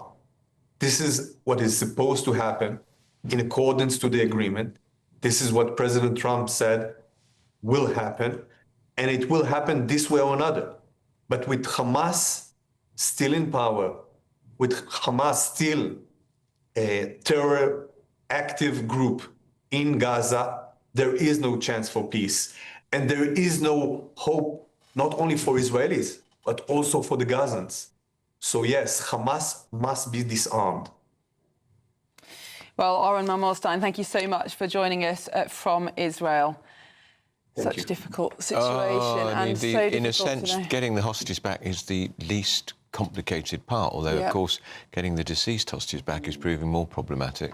Getting the living ones back was clearly the main objective for the Israelis. That's been achieved, which we can be thankful for, but what happens next? But how are they ever going to get them to disarm? 7,000 armed Hamas operatives on the streets of Gaza. Now, up next, we're going to Immingham near Hull with our reporter Anna Riley. Anna, what's happening up there? We're here at Lindsey Oil Refinery, where hundreds of workers are gathering for a rally to call on the government to help save this oil refinery. Join us after the break to find out more. I forecast a perfect holiday in the sun. Weather looking good then? For sure, and no worries about our travel insurance. All Clear Travel Insurance sponsors GB News Travel Destinations Forecast. If you are searching for some holiday sunshine, I can recommend Portugal as one of the warmer and sunnier spots on Thursday. Drier in the Balearics following a wet start to the week, but the rain that has affected parts of Spain and the Balearics now moving through Sardinia, affecting parts of southern Italy into Greece as well. So very lively thunderstorms and some large rainfall amounts. Still some showers across Spain, otherwise mostly fine for Portugal. And the wet weather in Greece becomes more widespread into Croatia and Greece later on. All Clear Travel Insurance sponsors GB News Travel Destinations Forecast. You want to know what's really going on in the corridors of power? Labour don't know what to do with you half the time, and that makes you quite lethal in the chamber. Get behind the headlines with Chopper's Political Podcast. Join me, Christopher Hope, as I sit down with the great and the good of British politics. We'll see where this ruling takes us. These are the stories shaping our nation. Chopper's Political Podcast, available now on all platforms. Listen in and stay ahead. At GB News, we love to hear from you, our loyal community. So drop us a line at gbnews.com/yoursay. There you can talk to each other and also to the presenters live on air. gbnews.com/yoursay, because GB News is your channel, Britain's news channel. Hi, I'm Michelle Dewberry, and my show is your opportunity to cut through all the noise and dive in headfirst to some robust debates. Ideas clash. Situation, isn't it? Because the failure is you're deliberately avoiding my point. Nothing's held back, And if you think this is the end of it, wait for more. and we do not shy away from the difficult stuff. Sometimes I want to shake people and say, if only you understood. So join me on Jubes & Co weeknights at 6 p.m, only on GB News, Britain's news channel. Join me, Nana Akwe, for an informative, interactive news programme with a difference. It's fun. No, he didn't say that, Dave. I'm so surprised. I think there's an element of truth to that. Join me from 3 p.m. every weekend, only on GB News, Britain's news channel. Mornings don't have to be tiresome, especially if you have the right company. Wake up to news as it happens, opinion and debate, and of course, a little bit of entertainment too. Because when the kettle's on, we're on. That's Breakfast on GB News, a show worth waking up for. Every morning from 6 a.m. Only on the People's Channel, Britain's news channel. We'll spread the news, you spread the word. From the school run to the home run, watch a new show for all of Britain. So he can say whatever he wants. A straight talking show where all voices are heard. And, when are we going to stop talking about smashing the gangs and actually do it? With the stories that matter from every part of our country. There's a bit of a crash landing there for your Chancellor. Bold, fearless and standing up for you. That's me, Martin Daubney, 3 p.m. till 6 p.m, weekdays, here only on GB News. The People's Channel, Britain's news channel. Britain was once the envy of the world. But look around. A nation that no longer knows what it is or where it's going. A country that's broken.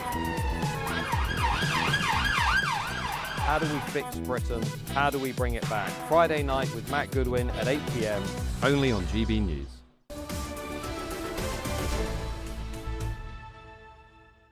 Welcome back. It's 12 minutes to 11. You're watching Britain's Newsroom on GB News. Well, hundreds of workers have gathered outside the Lindsey Oil Refinery in Immingham in north-east Lincolnshire in protest against waves of job cuts. Well, those rallying are blaming the government's net zero plans for the jobs exodus. And GB News Yorkshire and Humberside reporter Anna Riley is there for us now. Good morning. Yes, we're here at Lindsay Oil Refinery. You'll be able to see it behind us. It employed 420 people directly, 500 contractors working here, and thousands of jobs along the supply chain. It was responsible for 25% of the UK's diesel, so a huge number there. There were, in the 1970s, there were 18 oil refineries like this one. Now there's just 8 left. So if this closed, it would have a massive impact not just on job losses and the local economy, but also on our fuel security. We'd be reliant more on fuel from abroad, and then prices will go up at the pumps as well. A rally is about to be held at around 11 o'clock where hundreds of workers are expected. We're joined now by Fred Brown. Fred, you're a worker here and also a Unite representative. How are you feeling? So at the moment, we're feeling very let down. We've been given certain promises by the government that there would be help and aid and things like that, and we've seen literally none of it. So in terms of what we want from them is we want them to step in. We want them to stop what's happening now, which is that there will be 100 odd redundancies made at the end of October. We need that to actually just be put on hold until a buyer for the whole site can be found, so that we can actually run the refinery as a going concern. And Unite are saying, Labour's net zero plans, that they're not translating into going into green jobs. Yeah, and that's one of the things is that they talk about a just transition, and we're not having a transition at all. What we're having is just a closure. That's all it is. There is no green job for me or anyone from here to walk into, and that's locally as well. You look at locally, there've actually been green jobs that are being shut, the biofuel plants and things like that, they're closing around here as well. So in terms of that, like, what are we actually supposed to do? What is the transition? Where is it we're supposed to go within this industry? What will happen to this area? What will happen to the local economy here if this oil refinery closes? Yeah, so in terms of an economic impact, just from tax alone, you're talking upwards of £20 million coming out of the area. And that's a conservative guess as well, estimate, as well. But as well with things like cafes and bed and breakfasts and anywhere else that rents rooms out, the impact has already been stated by some businesses around here that they'll just have to shut. The Ashbourne Hotel just in Killingholme is one of them.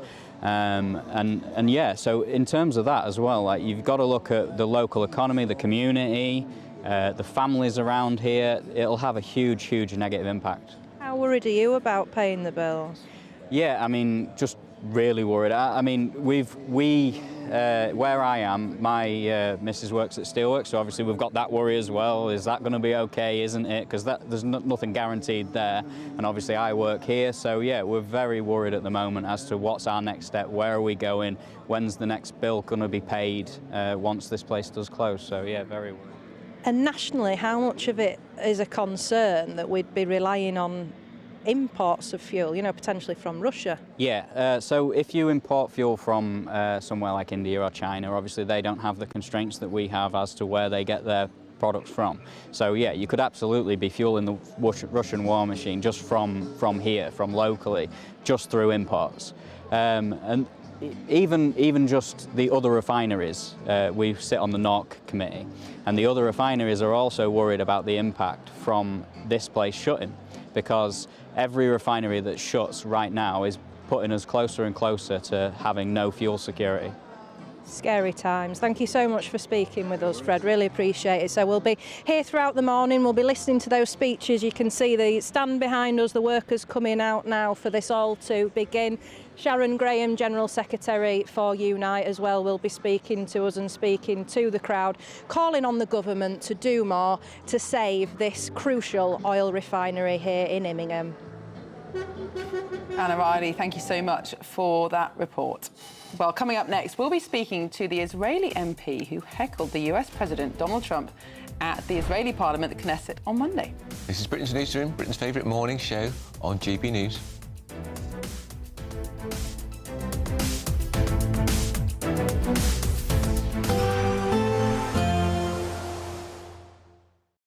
Today, clouds overhead, Total zen within.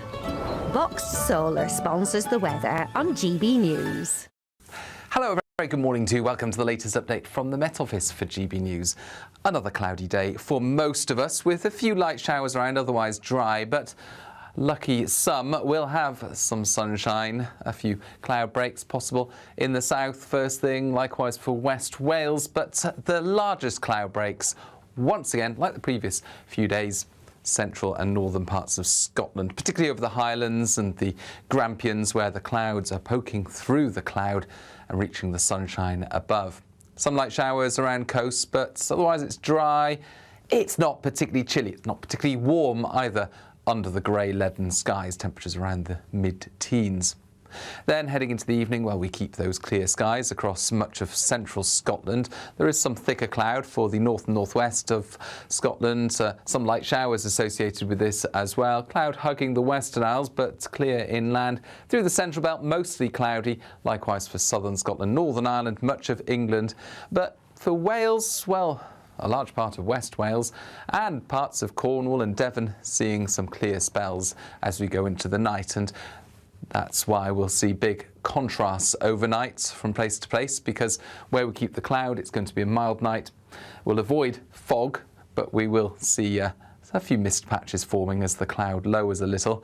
Where we keep the clear skies, there will be some fog patches and perhaps a touch of frost, or at least a ground frost, with temperatures heading towards the low single figures in a few spots. But otherwise, it's a reasonably mild start to Thursday, but again, a reasonably cloudy one. I think there's a better chance through the day tomorrow of some decent cloud breaks developing. Just about anywhere could see these. They'll come and go. Very fickle, this low cloud.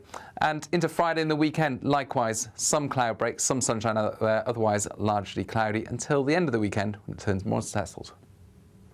Today, clouds overhead. Total zen within.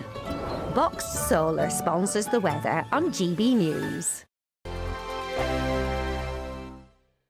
There's just 3 weeks left to see how you could be our biggest winner this year. First, you could be driving away with this brand new Benamar Primera motorhome. This luxury vehicle comfortably sleeps 4, has its own fitted kitchen and bathroom areas, and comes complete with fitted awning and bicycle rack. And that's not all, as we'll also give you a whopping £30,000 in tax-free cash to spend however you like. For another chance to win, text WIN to 63225. One entry costs £2.50 plus one standard network rate message, or text BONUS to 63225. 5 entries cost £5 plus one standard network rate message. Go to gbnews.com/win. Entries start at £2.50. Call 0903 686 3232. Calls cost £2.50 plus your network access charge. Or post your name and number to GB16 PO Box 8690 Derby DE1 9TT. UK only. Entrance must be 18 or over. Lines close at 4 p.m. on the 31st of October. Please check the closing time if listening or watching on demand. You want to know what's really going on in the corridors of power? Labour don't know what to do with you half the time, and that makes you quite lethal in the chamber. Get behind the headlines with Chopper's political podcast. Join me, Christopher Hope, as I sit down with the great and the good of British politics. We'll see where this ruling takes us. These are the stories shaping our nation. Chopper's political podcast, available now on all platforms. Listen in and stay ahead.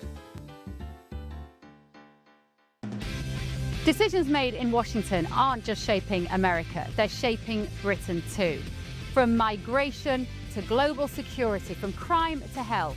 Whatever happens in the White House today will be felt in your town or city tomorrow. That's why The Late Show is live from Washington, D.C. Cutting through the politics to show you what it all means for Britain. The Late Show live every night at midnight. Only on GB News, Britain's news channel. At GB News, we love to hear from you, our loyal community. So drop us a line at gbnews.com/yoursay. There you can talk to each other and also to the presenters live on air. gbnews.com/yoursay, because GB News is your channel, Britain's news channel. Join me, Nana Akwe, for an informative, interactive news programme with a difference. It's fun. No, you didn't say that, Dave. I'm so surprised. I think there's an element of truth to that. Join me from 3 p.m. every weekend, only on GB News, Britain's news channel. GB Newsroom, we bring you the news as it happens. With our team of dedicated journalists across the UK, we're ready to keep you up to date with what's happening every half an hour, every single day. Bulletins here on GB News, the People's Channel, Britain's news channel.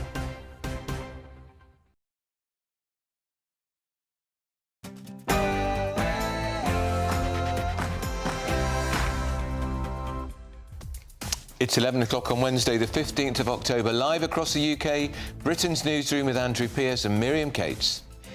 Well, the Chancellor, Rachel Reeves, jets off to Washington today to tell businesses they can rely on Britain's economic stability. Probably best not to mention that Britain is predicted to have the highest inflation in the G7. Also, this. There are tax rises coming down the track. Yeah, but I think that this government are making... in terms of the ambition of this government, it is big. The Chancellor admits what we all knew, really. She's looking at tax rises and spending cuts in next month's budget. Entirely different to what she told us just 1 year ago. I will not raise taxes on working people. And I will not raise income tax, national insurance or VAT. If they don't disarm, we will disarm them. They know I'm not playing games. Well, that's the US President Donald Trump threatening Hamas with violence, telling them to disarm or be disarmed after they carry out public executions in Gaza. Meanwhile, the Israeli military says that one of the 4 bodies received from Hamas does not match any of the hostages taken.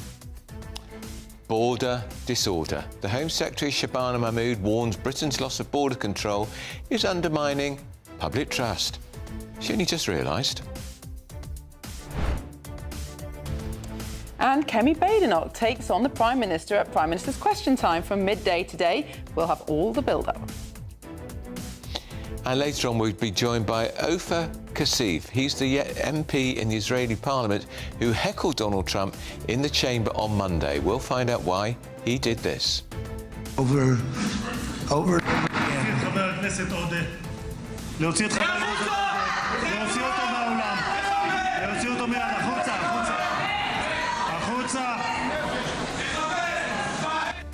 Elsewhere, a new book claims that Margaret Thatcher had 2 affairs while married to her husband Dennis.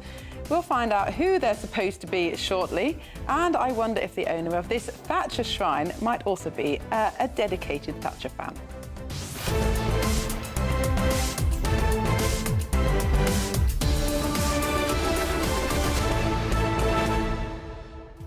Well, Andrew, I think we should cut Rachel Reeves some slack, because although the decision to raise employers' national insurance was clearly a bad one, all the other factors that are putting the brakes on our economy come from way before her time. The fact that our national debt ballooned, the fact that welfare spending is ballooning, the fact that the bond markets increasingly don't trust us, the OBR, all those things are structural problems that started well before she became Chancellor. Yeah, but why would you then saddle the economy, which is already heavily taxed, with £40 billion worth more of taxes and try and pretend you're not doing it? We said we wouldn't tax working people. The tax on employers' national insurance was a direct tax on working people. But the problem is and it added to inflation. Yep. And it's driven people out of jobs, which is why unemployment's gone up every month since this lot got in.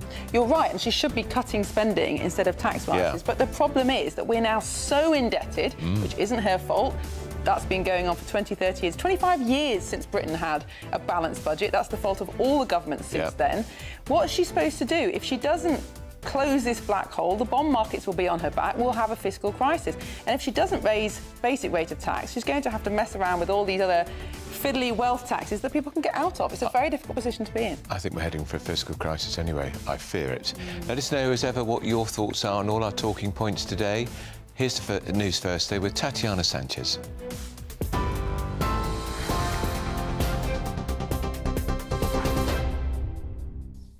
Andrew, thank you. The top stories. Rachel Reeves has acknowledged she's looking at potential tax rises and spending cuts to fill a black hole in her budget, which she said was partly due to the lingering impact of Brexit.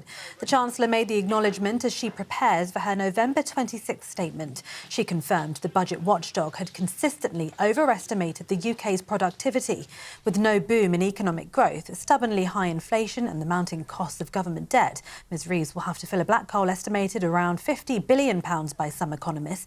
She says the economy was still suffering from the impacts of leaving the European Union, austerity policies and Liz Truss's mini-budget. Shadow Minister for Policy, Renewal and Development Neil O'Brien said Labour are full of broken promises.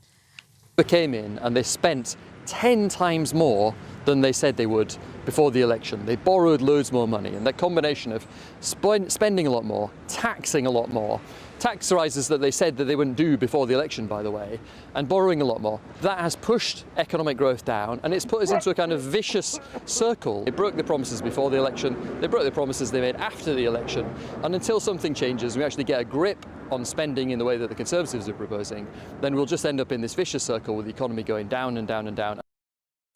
However, the Chief Secretary to the Treasury, James Murray, insists that Labour's focus is still on growth.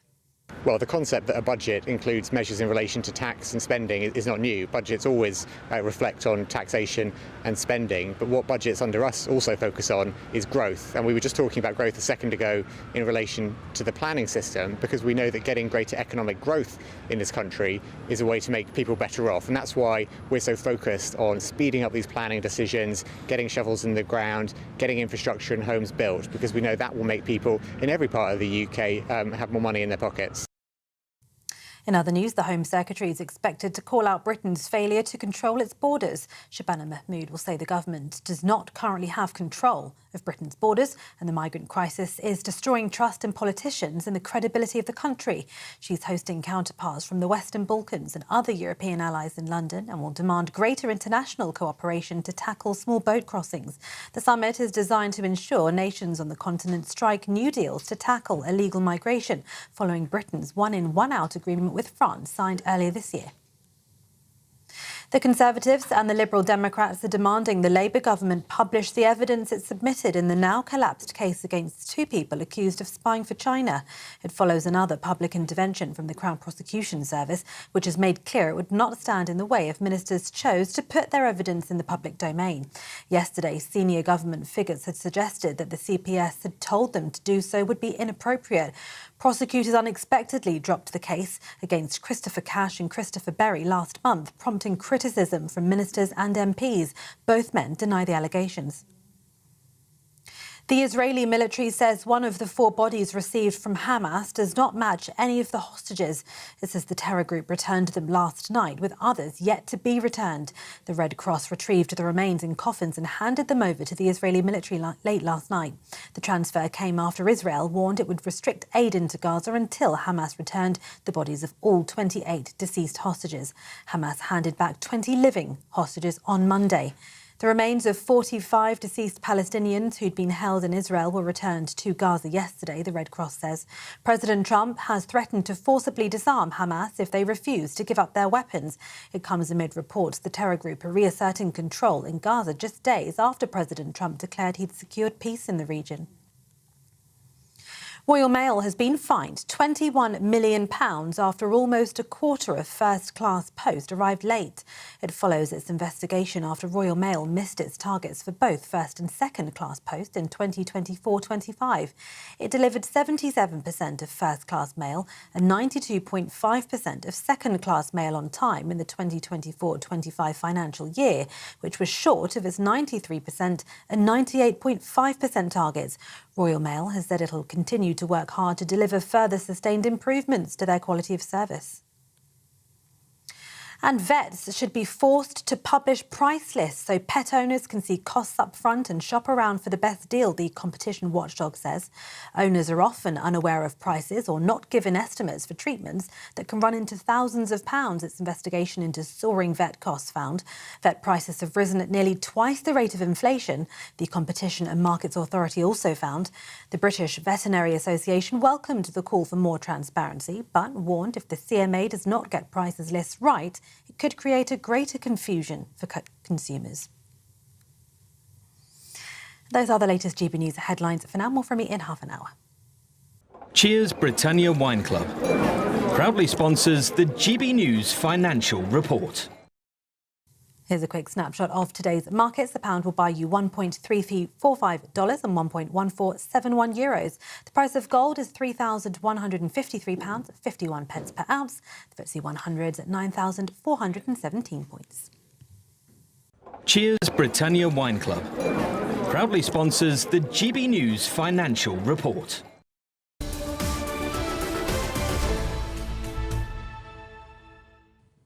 Hello, good morning. Welcome back to Britain's Newsroom. We're live across the United Kingdom on GB News with Andrew Pearce and Miriam Cates. So to the Middle East, the Israeli Defence Force say they've received 4 bodies of hostages from Hamas, but one of them does not match any of the hostages, which is going to cause a big, big problem. Meanwhile, President Trump has threatened to disarm Hamas after the terrorist group have carried out a mass execution on the streets of Gaza. This all follows that extraordinary moment when Donald Trump was heckled by a member of the Israeli parliament as he was declaring peace over Gaza. That was on Monday. Let's take a listen. Over. חבר הכנסת עודה, להוציא את חבר הכנסת עודה, להוציא אותו מהאולם, להוציא אותו מיד, החוצה, החוצה, החוצה, להוציא גם את חבר הכנסת כסיף, להוציא את חבר הכנסת כסיף מהאולם, להוציא אותו מיד.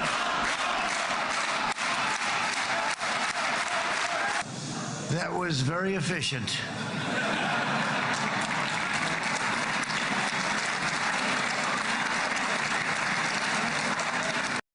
Well, we heard the name of that MP shouted there, Dr. Ofer Kasif, and we're delighted that he joins us now, a member of the Israeli Parliament, the Knesset. Dr. Kasif, welcome to the show. Thank you so much for joining us. Thank you. I was not shouting, by the way, just raising a sign. No. We heard your name shouted by the Parliament as you were being bundled out. They gave me the appropriate respect, you mean? Of course, in your words. Now, we saw lots of your colleagues celebrating the peace and welcoming Donald Trump with open arms. Why do you not share their joy at this peace agreement? First of all, because I never like to be part of a herd, especially when the herd, goes to the abyss, like this famous story of the Piper of Hamelin, which is exactly the situation in Israel in general and in this event in particular. Look, now less poetically and more seriously, we were witnessing a disgrace, one of the worst events in the history of the Knesset, and there were many of those, a disgraceful display of flattery, of megalomania, of a personally cult of 2 megalomaniacs. And first and foremost, even before I refer to the content, this is something which I personally and my friends and colleagues cannot take part in. You just have to look at what was going on in the plenum. This was a disgrace because not only on part of the coalition and the supporters of the government, but also and perhaps even mainly by the opposition, which is supposed to oppose.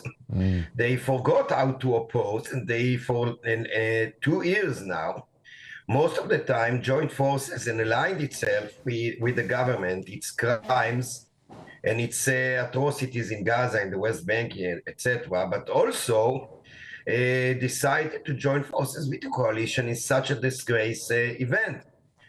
We cannot tolerate something like that. A parliament is a parliament. In the parliament, we should speak, we should talk, we should fight, we should argue, we should not be engaged in a cult of personality. That's unacceptable. Only in fascist regimes that may happen.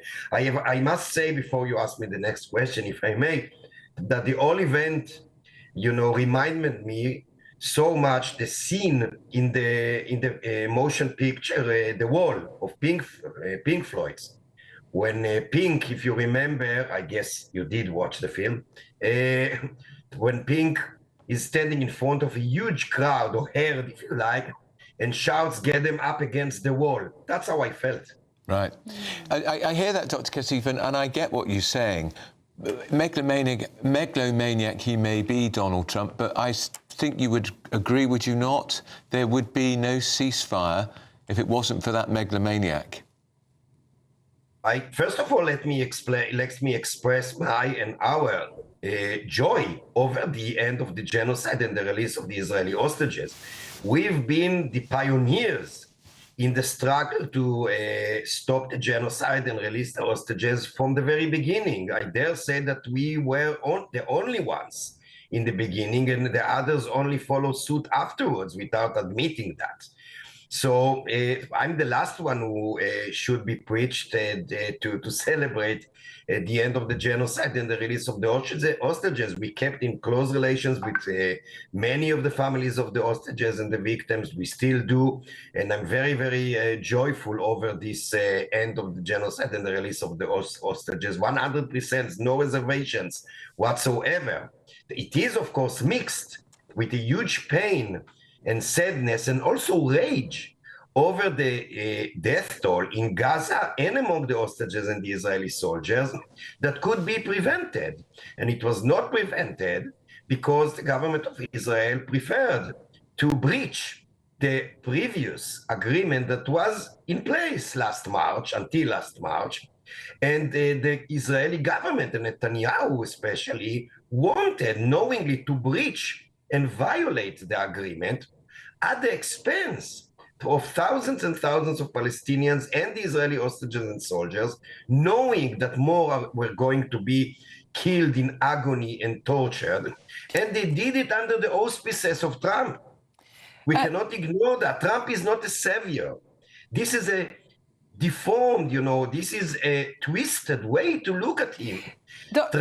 Kassif, I'm sure we will all agree that Trump is a controversial figure. But just before we go, I'd like to ask you one more question about the Israeli parliament. I used to be a member of parliament here in the UK. And if somebody had made a scene like you did and been bundled out by security, there would have been some quite severe sanctions put on that MP. They probably would not have been allowed back into parliament for quite some time. Will you face any sanctions for what happened?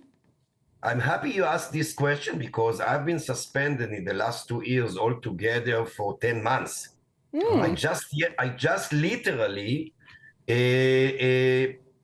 submitted petition today, literally a couple of hours ago, to the Supreme Court against the Ethics Committee of the Knesset because they resuspended me again for another 2 months. And they suspended me because of my struggle, which I'm proud of, against the genocide and against the bloodshed and against the sacrifice of the hostages. In the last 2 years, my comrades and I, my colleagues in our faction and myself, we've been almost the only ones in the parliament who raised up against the hegemony of the parliament in support of those genocide and sacrifice.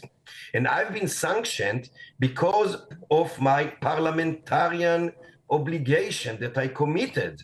So, as I said, almost half of the last 2 years I've been suspended, couldn't fulfill my obligation to my constituency and to my values upon which I was elected. So this is an anti-democratic approach by the Ethics Committee. By the way, the Ethics Committee is a political one because it consists of 4 members of the Knesset, 2 from the opposition, 2 from the coalition. But unfortunately, all those 4 belong to the right side of the political spectrum. Now, as to the signs, it is indeed something that I was not surprised. It was legitimate to kick us out. We expected that to happen, but the question is not that in my view. The question is first, of course, how it was executed. It was too violent. I was never experienced something like that. And secondly, it was part of the celebration of this megalomaniac celebration, and that's why I recall the pink scene of the wall that I mentioned before. Well, Dr. Kassif, we really appreciate you coming on the programme today. Thank you so much for taking the time to talk to us. Thank you. Have a nice day. Very good to talk to you. I actually don't see why he's been suspended for barracking a visiting speaker. Why would you be suspended for 2 months? I think, didn't he move towards... I'm not sure. Doesn't it show, though, that free speech is alive and well in Israel? And if you think all the attacks that are made on Israel... I mean, Trump was unfazed by the abuse. Yes, well, he's used to it, isn't he? Of course he is. Very interesting. A serial protester, I think, Dr. Kassif. Well, if he spent 10 months of the last 2 years suspended, he's obviously maybe he likes publicity. Now, new research shows there's been a shift taking place amongst young Americans. The decline of the Generation Z people identifying as trans or queer. Thank the Lord for that. Well, why are fewer young people, why is this change happening across the pond? Donald What's happening Trump. here? Could be. Well, let's get the details from political science professor and author Eric Kaufmann. Eric, good morning. Thank you so much for joining us this morning. So your research shows that we reached, or rather the US reached, peak woke a couple of years ago. Is that true? What do you think the factors are behind this shift among Gen Z? Yeah, I mean, this is really the first evidence we see of a turnaround, because there's been a spectacular rise in non-binary and trans identification since the 2010s. And likewise, by the way, the rise in queer and questioning pansexual, sort of non-conventional sexual identities as well in the same period. Both of those indicators are showing quite dramatic declines in the last 2 years. And this comes from surveys that are asking, 50,000, 70,000 18 to 22-year-olds every year. So this is an absolutely massive sample, which is why I have a lot of confidence in it. And we've seen for 2 years running now a drop, and a particularly dramatic drop in the last year. Yeah, I think these are significant findings. Now, there is, of course, a debate over the meaning of them, but I think they are significant. Is it a Trump factor? I mean, I said that almost as a joke at the beginning, Professor, of the conversation, but maybe one of the first things he said when he got in, there are two genders in My America, male and female, period. Yeah, I mean, my sense, just from looking at this data, is in fact, it doesn't seem that connected to politics, oddly. Right. The political views of these young people haven't really changed very much, and yet their sexual and gender identities have really shifted away. And my only conclusion was really that this was kind of a fashion that seems to be ebbing, that is quite independent of politics and even of culture war attitudes. I was surprised to see that. The one thing it does seem to be somewhat connected to is improving mental health. So there we do see some effect that mental health has been improving in terms of less depression, less anxiety among these young people, and that seems to be linked to some degree to this change. Eric Kaufmann, I'm afraid we're going to have to leave it there, but encouraging news, I think. Eric Kaufmann. Well, let's hope it happens here. Well, indeed. Well, where America leads, we always tend to follow, don't we? Up next, find out why some are concerned pensioners risk becoming second-class citizens under Keir Starmer's vision for a digital ID scheme, which I predict will never happen. Well, you're with Britain's Newsroom on GB News.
Mornings don't have to be tiresome, especially if you have the right company.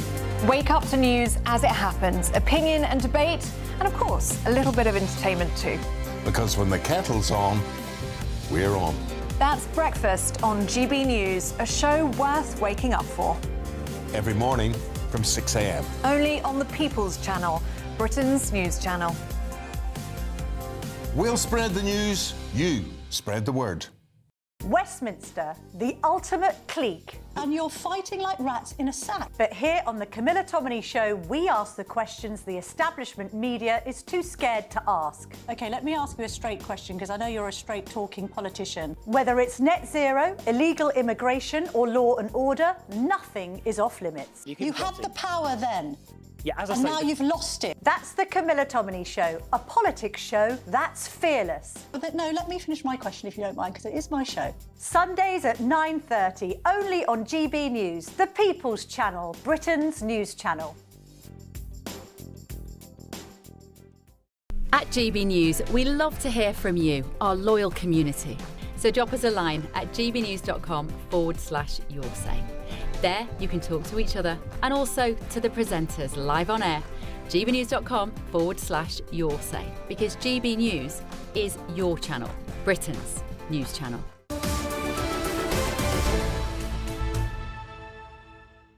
Welcome back. It's 25 minutes past 11. You're watching Britain's Newsroom on GB News with Andrew Pearce and Miriam Cates. And Stanley Waldorf are back. Gentlemen. I've been called worse, I'll be honest. Actually, Ray, yeah.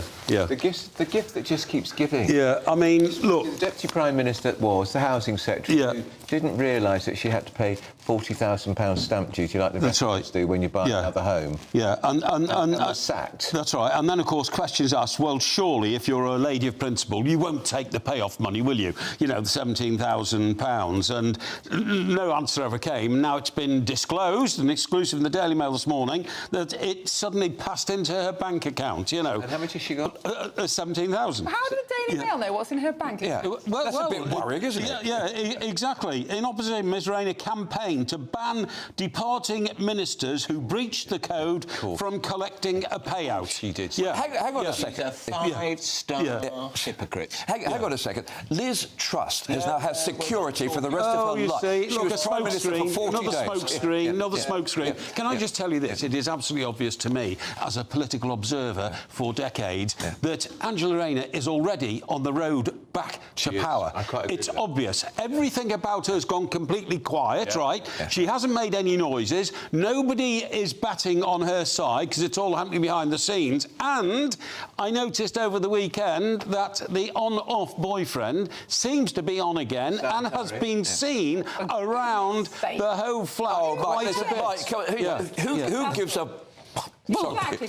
What was interesting, though, Stephen, was the number of cabinet ministers who mentioned them in their conference speech. Exactly. Saying we need her back. Particularly ones who are on manoeuvres themselves, like Wes Streeting. You're absolutely right. And clearly, I have to say, Wes Streeting and Sam Parry have history. If you remember, because Sam was the MP in Ilford. Be careful where you're going with this conversation. Wasn't he? Indeed. Well, they were next door. Yeah, indeed. Yeah, but look, Sam Parry thinks Wes Streeting orchestrated his... Exactly so. That's why I'm talking about history. Yeah, I get that. Yeah, but Wes Street is also... About the double standards. When she was in opposition, outrageous that ministers had to get a payoff. She'd just taken £17,000. It wasn't even the Deputy Prime Minister for a year. You need to be pretty careful what you say when it comes to actually, people in glass houses. She never was. She was like a machine gun. Any Tory was scum, as she actually said so. Well, anyway, she should vote Conservative because then she won't have to pay stamp duty. Yes, absolutely. Just to clarify this... That'll reassure her massively. Just to clarify this, it says a spokesman confirmed the payment was paid to her automatically. So it's like, She couldn't give it back then. She couldn't refuse to accept it, anything like that. Yeah. But, Defend it, Poundy. Yeah. All I can say, every single cabinet minister has received some sort of a payoff. Every single one. I think, apart from Tony Blair, I don't think anybody's ever refused it. Right. So, Quite possibly could have been the first. She needs the money, of course, to pay the stamp duty. £40,000. But what's interesting? And a fine. Do you know the lifestyle of her boyfriend. But do you know what the McLeod judgment is? What? Basically, every ex-MP who's received a parliamentary pension has been told that because of a thing called the McLeod judgment, they're paying too much, therefore they're going to get... And this might affect you. You're actually going to get a whole load of the money back. So I got some money paid into my bank account by the Parliamentary Pension Fund. They rang me up 2 hours later to say, we've made a terrible mistake. We've paid you too much. Can you give us back 24,000? It was only 30,000 anyway. And so I had to pay it back. Only? As in they gave public money. Public only 30,000 when I heard it was the McLeod, because I thought, quid's in, you know, me and Mrs. P are going on a cruise, you know, have a great old... You could go on a very nice cruise for £24,000. No, that's what I had to pay back. Who in their right mind... I'm just going to pass the cap around. Who in their right mind would live in Lincolnshire? Bearing in mind that Ed Miliband looks like he's trying to carpet the whole of Lincolnshire with solar farm panels. Yes, he is, and some of those solar farm panels come from very dubious sources in China. Well, we should be making our own. Where we know there are allegations of slave labour. Genocide. But just look at this. 3,000 acres of Lincolnshire. The Energy Secretary has granted permission for 3,000 acres of Lincolnshire to be covered in solar panels. Now, I went north-south last weekend to watch my team, the mighty Everton, up in Liverpool. I was absolutely astonished at the number of fields that were covered in solar panels on the way back. I couldn't believe it. It's desecrated this country. They look hideous. They're horrible. Why can't we put them in the Scottish Highlands and put them on the top of... Because there's no sunshine up in Scotland. Well, there's no sunshine in England. What about solar panels? So what's the problem? What about wind farms? That's marvellous, isn't it? They look beautiful. I think we should put them all in Ealing. Yeah, I totally There's a lot of hot air in Ealing. OK, we're going to have to leave it there, chaps. Thank you, Mike and Stephen. Because don't forget, it's PMQs at midday, and as always, Tom Harwood and Gloria DePiero want your questions for the Prime Minister, or, more to the point, for Kemi Badenoch and MPs. Send them in too. gbnews.com/your say. Coming up next... If you're in a technology luddite like me, find out why the pen and paper is the best defence from cyber attacks. Well, they'll never get me on a cyber attack because I don't really do much with computers. Read emails, as you've just said. I don't read them. You're with Britain's Newsroom on GB News.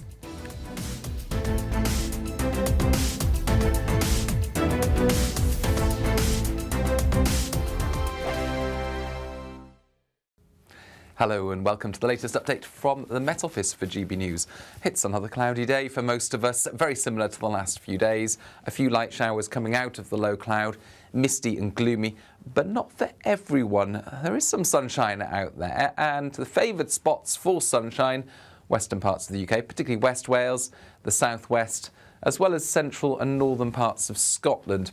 In these areas, where we lose the low cloud, actually, blue skies, beautiful conditions, feeling pleasant with light winds and that warm sunshine. Elsewhere, the low cloud persists. Just like the last few days, it's going to feel a little bit miserable under that low cloud, along with a few light showers into the east and southeast of England.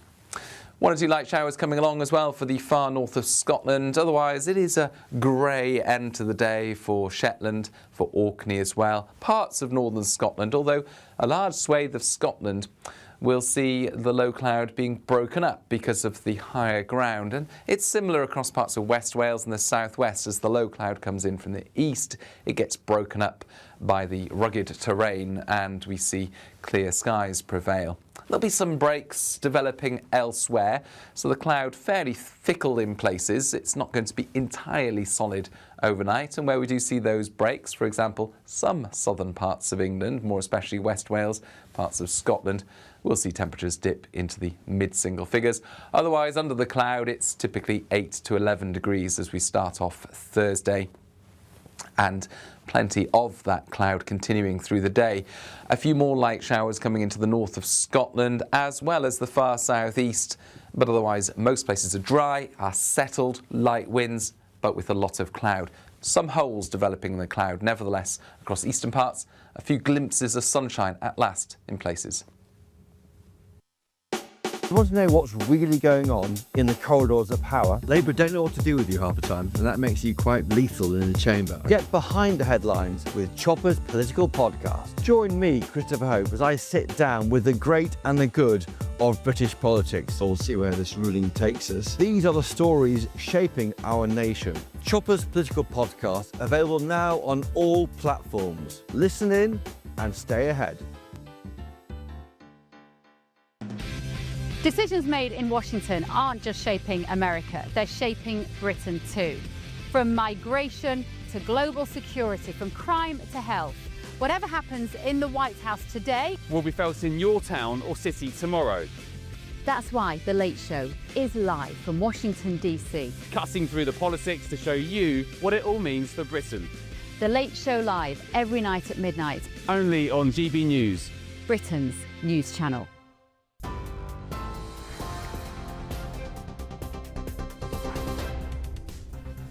Good morning. The top stories from the GB Newsroom. Rachel Reeves has acknowledged she's looking at potential tax rises and spending cuts to fill a black hole in her budget, which she said was partly due to the lingering impact of Brexit.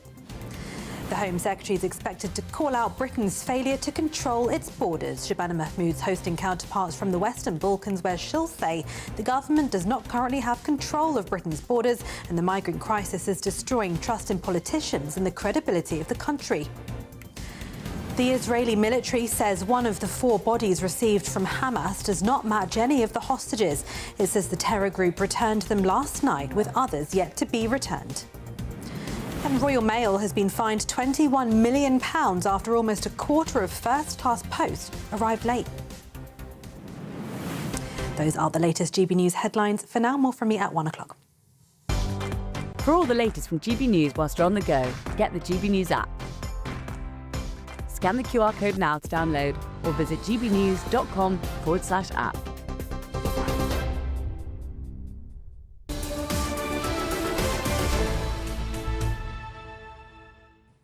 Welcome back. It's 11:35. You're watching Britain's Newsroom on GB News with Andrew Pearce and Miriam Cates. Well, we told you earlier about the hundreds of workers who are gathering outside the Lindsey Oil Refinery in Ingham in Lincolnshire protesting against massive job cuts.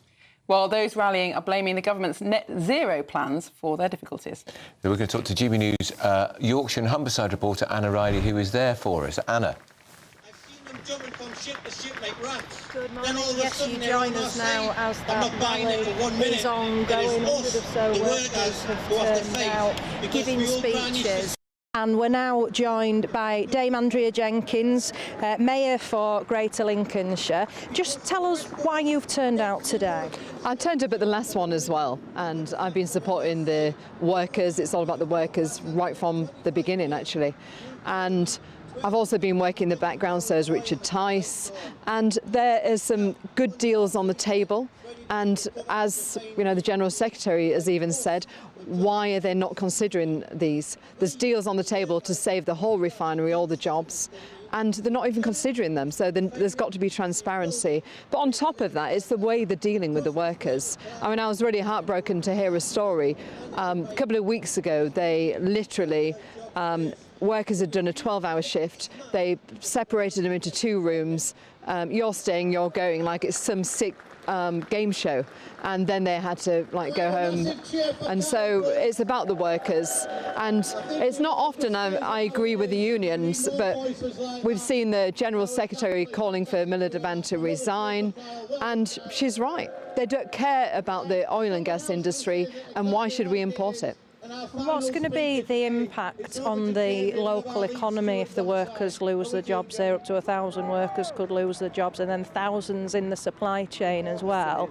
So just tell us about that, and then tell us about sort of the reliance that we'd have on importing our fuel as well. I mean, this is an important site. It's the last British-owned oil refinery. They've got a direct line straight to Heathrow as well.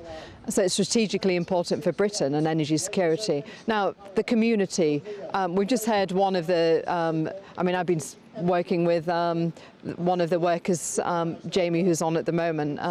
You know, people like this, talented, and to lose their jobs, it's abhorrent. But it's a knock-on effect. There's hundreds and hundreds of other workers who support. There's the hotels, there is the food outlets.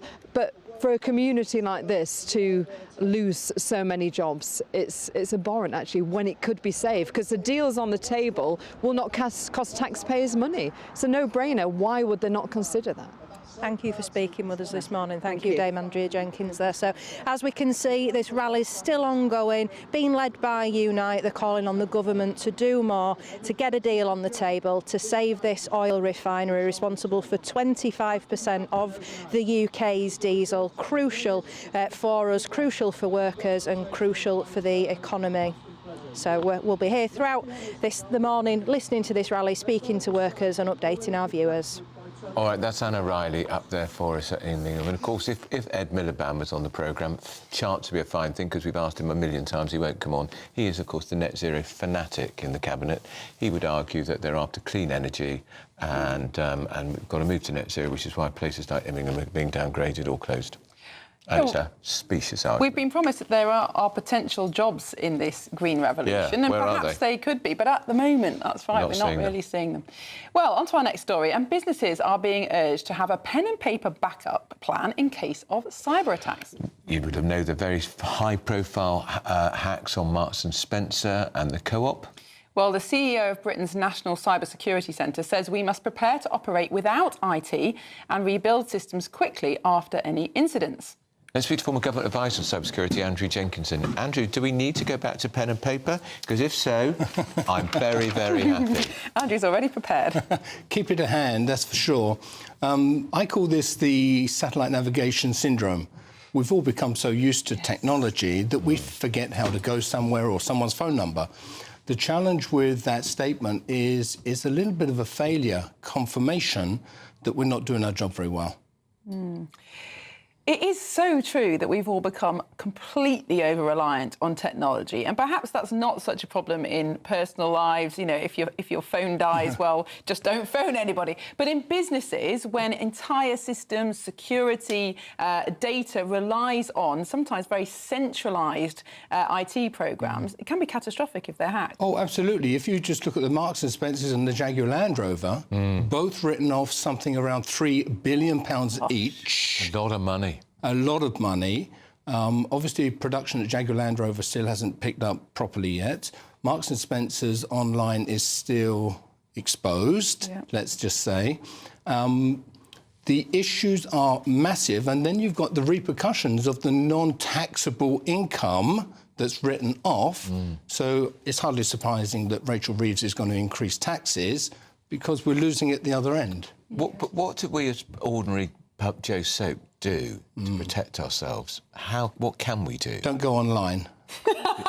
It literally is as bad as that. The challenge we've got, there's a wonderful book called The Vassal State, which is out at the present time. I've read that. If you've read that, it's an incredible book, and it's perfectly right. Since Thatcherism, and loved your interview earlier, I found it most entertaining with the chaps, the reality is that we've outsourced everything. We've sold everything from the Thatcherism days. We've sold everything, so every credit card purchase you make, every phone call you make, every email you send are using American servers.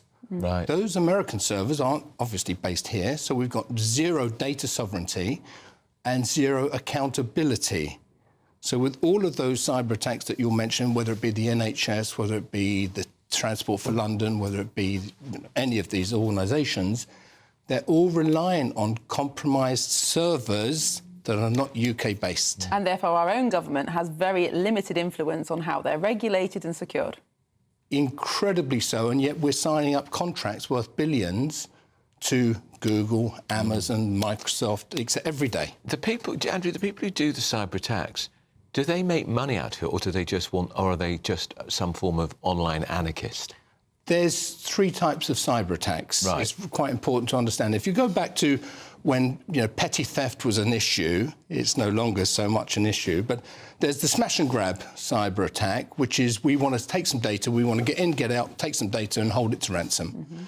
Then there's the nation-state attack, where we want to monitor what's going on, we want to see what's going on, and IP theft, intellectual property theft in America is about $600 billion a year.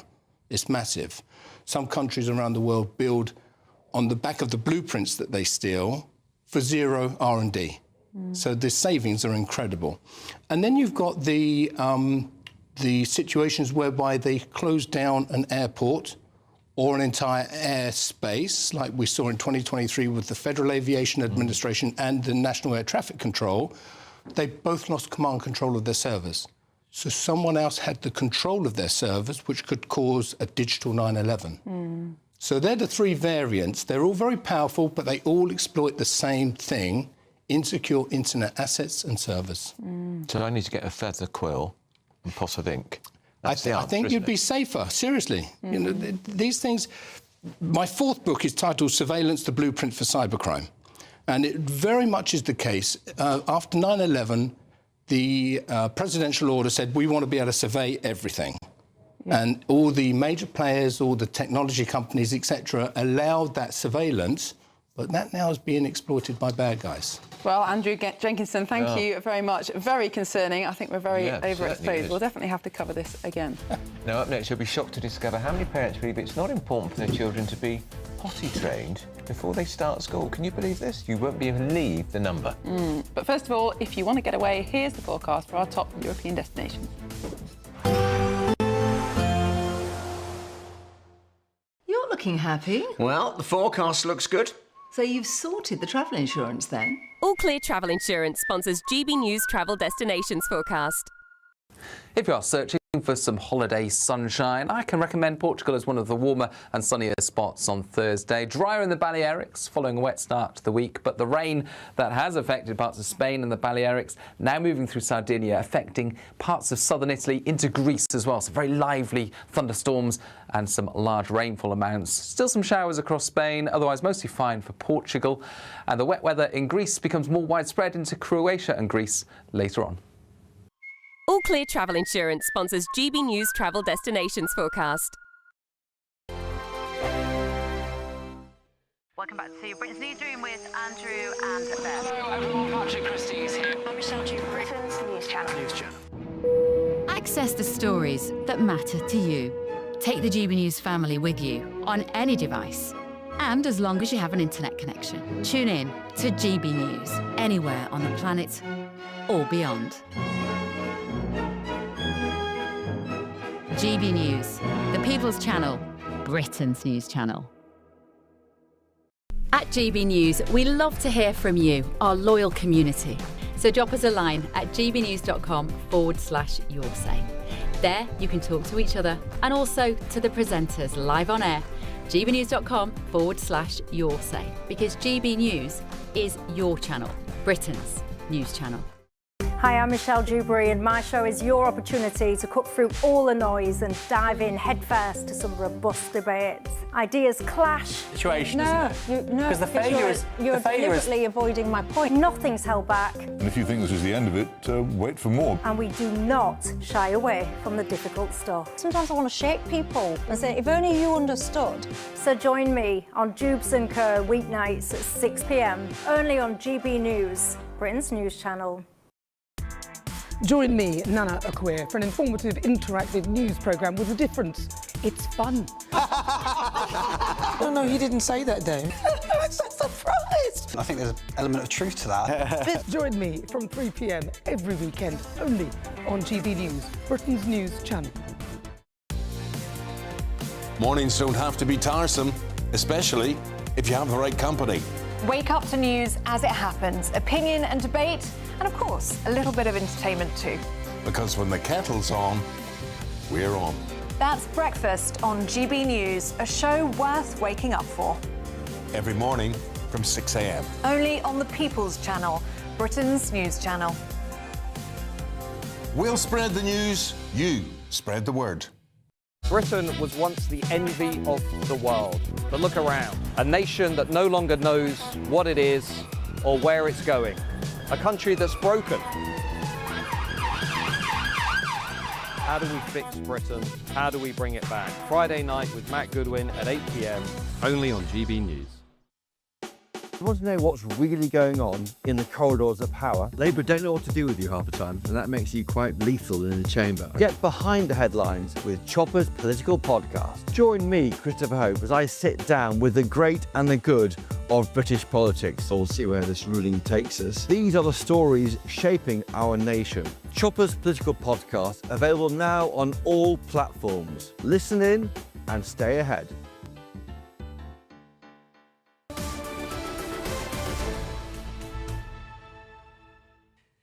Welcome back. And a majority of parents believe that children do not need to be toilet trained by the time they start school. Isn't this appalling? This poll reveals 70% of parents also think it's unnecessary for their kids to learn how to use a knife and fork. What do these parents teach these kids at home? Well, For God's exactly. sake. How to speak in an American accent, that's what teachers would say. What do? They feed with their hands till they're full?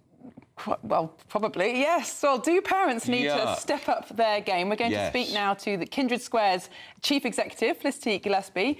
Felicity, good morning. Thank you for joining us. Now, you have been warning about this decline in school readiness for quite some time. Is it all parents' fault? Yes. Well, yeah. We've been running school readiness surveys of teachers and parents for 5 years, and this data is consistent that, you know, parents don't know what they're supposed to be doing before children start reception.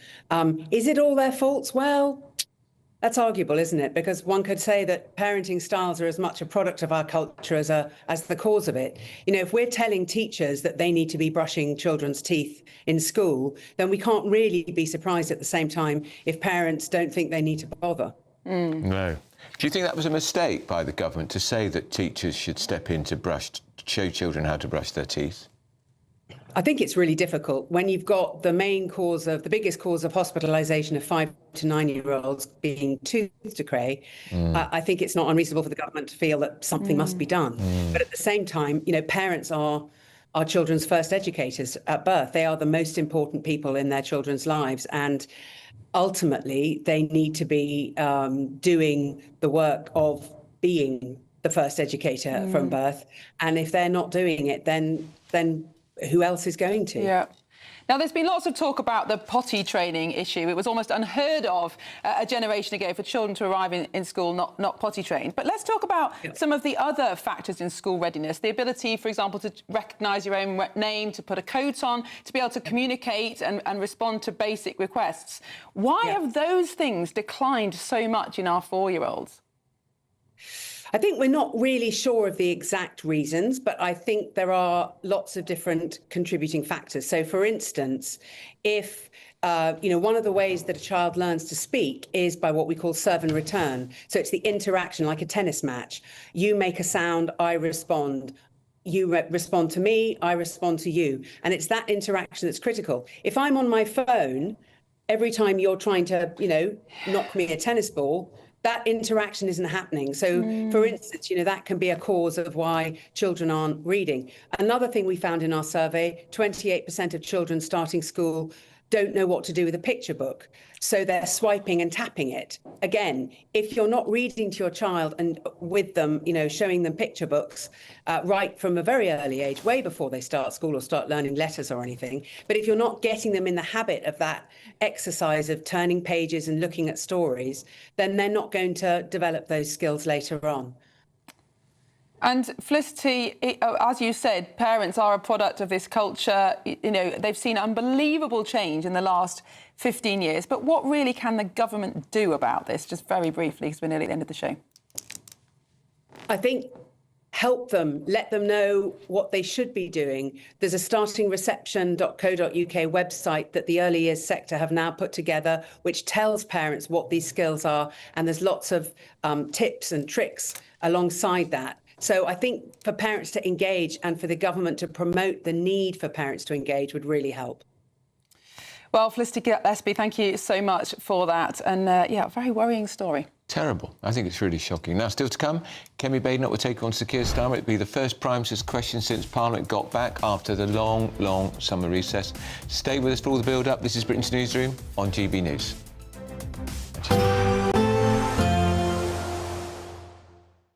Expect warm spells with the odd rude interruption.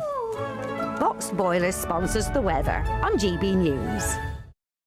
Hello, a very good morning to you. Welcome to the latest update from the Met Office for GB News. Another cloudy day for most of us, with a few light showers around, otherwise dry, but lucky some will have some sunshine. A few cloud breaks possible in the south first thing, likewise for West Wales, but the largest cloud breaks once again, like the previous few days, central and northern parts of Scotland, particularly over the Highlands and the Grampians, where the clouds are poking through the cloud and reaching the sunshine above. Some light showers around coast, but otherwise it's dry. It's not particularly chilly. It's not particularly warm either under the grey leaden skies, temperatures around the mid-teens. Then heading into the evening, well, we keep those clear skies across much of central Scotland. There is some thicker cloud for the north and northwest of Scotland. Some light showers associated with this as well. Cloud hugging the Western Isles, but clear inland. Through the central belt, mostly cloudy. Likewise for southern Scotland, Northern Ireland, much of England.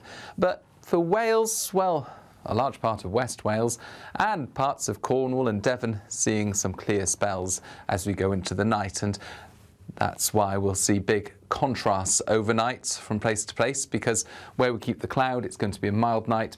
We'll avoid fog, but we will see a few mist patches forming as the cloud lowers a little. Where we keep the clear skies, there will be some fog patches and perhaps a touch of frost, or at least a ground frost, with temperatures heading towards the low single figures in a few spots. But otherwise, it's a reasonably mild start to Thursday, but again, a reasonably cloudy one. I think there's a better chance through the day tomorrow of some decent cloud breaks developing. Just about anywhere could see these. They'll come and go. Very fickle, this low cloud. And into Friday and the weekend, likewise, some cloud breaks, some sunshine, otherwise largely cloudy, until the end of the weekend when it turns more settled. Expect warm spells with the odd rude interruption. Box Boiler sponsors the weather on GB News. There's just 3 weeks left to see how you could be our biggest winner this year. First, you could be driving away with this brand new Benamar Primera motorhome. This luxury vehicle comfortably sleeps 4, has its own fitted kitchen and bathroom areas, and comes complete with fitted awning and bicycle rack. And that's not all, as we'll also give you a whopping £30,000 in tax-free cash to spend however you like. For another chance to win, text WIN to 63225. One entry costs £2.50 plus one standard network rate message. Or text BONUS to 63225. 5 entries cost £5 plus one standard network rate message. Go to gbnews.com/win. Entries start at £2.50. Call 0903 686 3232. Calls cost £2.50 plus your network access charge. Or post your name and number to GB16 PO Box 8690 Derby DE1 9TT. UK only. Entrance must be 18 or over. Lines close at 4 p.m. on the 31st of October. Please check the closing time if listening or watching on demand. Decisions made in Washington aren't just shaping America, they're shaping Britain too. From migration to global security, from crime to health. Whatever happens in the White House today will be felt in your town or city tomorrow. That's why The Late Show is live from Washington, D.C. Cutting through the politics to show you what it all means for Britain. The Late Show live every night at midnight. Only on GB News, Britain's news channel.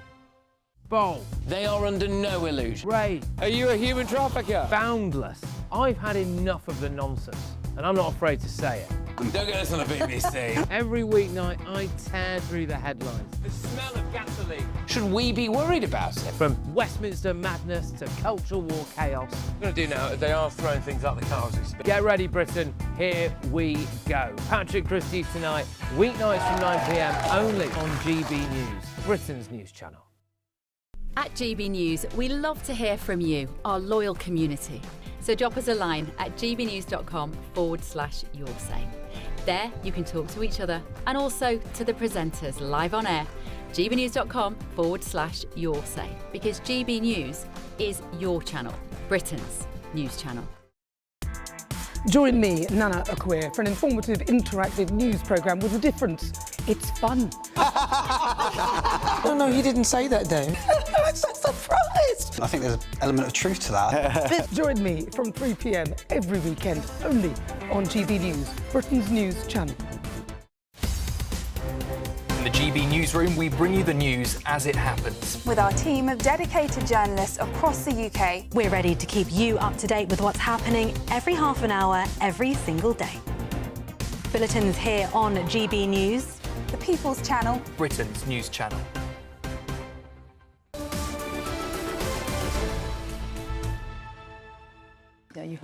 Well, we're just minutes away now from, of course, Prime Minister's questions. It's the first since Parliament's returned after the 3 or 4 weeks, whatever it was, off the party conference. I suspect she'll go on the ongoing row over the Chinese, the trial of the alleged Chinese spy that was collapsed. Is the government putting national interest putting commercial interest for the national interest. But also she's about to pick up on what the Deputy Israeli Foreign Minister said this week, who said that Britain hampered the peace process by declaring its support for the State of Israel with that idiot Macron. Palestine. Yes. State of Palestine. Forgive me. And Tom and Gloria are very keen, viewers at home, for you to send in your questions to the MPs on their panel, gbnews.com/your say. Do send in what you would ask the Prime Minister today. And where do we send them to? You send gbnews.com/your say. Yeah, so this is your chance to get a question put to the panel, and there'll be quite a lot of tension in the Commons, because we heard from the Prime Minister yesterday. He made a statement after the Israeli peace deal, and also after his trade visit to India. Yeah, but you're right. They should really continue to press the opposition MPs on this question of China, because we still don't know exactly why those prosecutions into the alleged Chinese spies were dropped.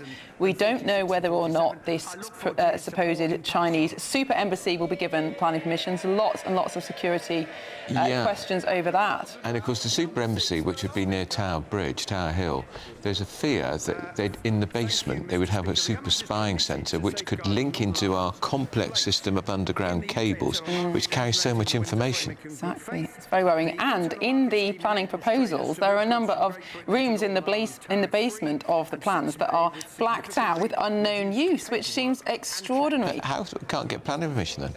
Well, exactly, but we understand that there's a high chance that it will, because, as you've already said, the government can't afford to annoy the Chinese because of all the investment that they've now made in our country, bond markets. And... Well, we want to do a trade deal with China because it is the second biggest economy in the world. Yeah, it's all very, very complicated, but I do hope that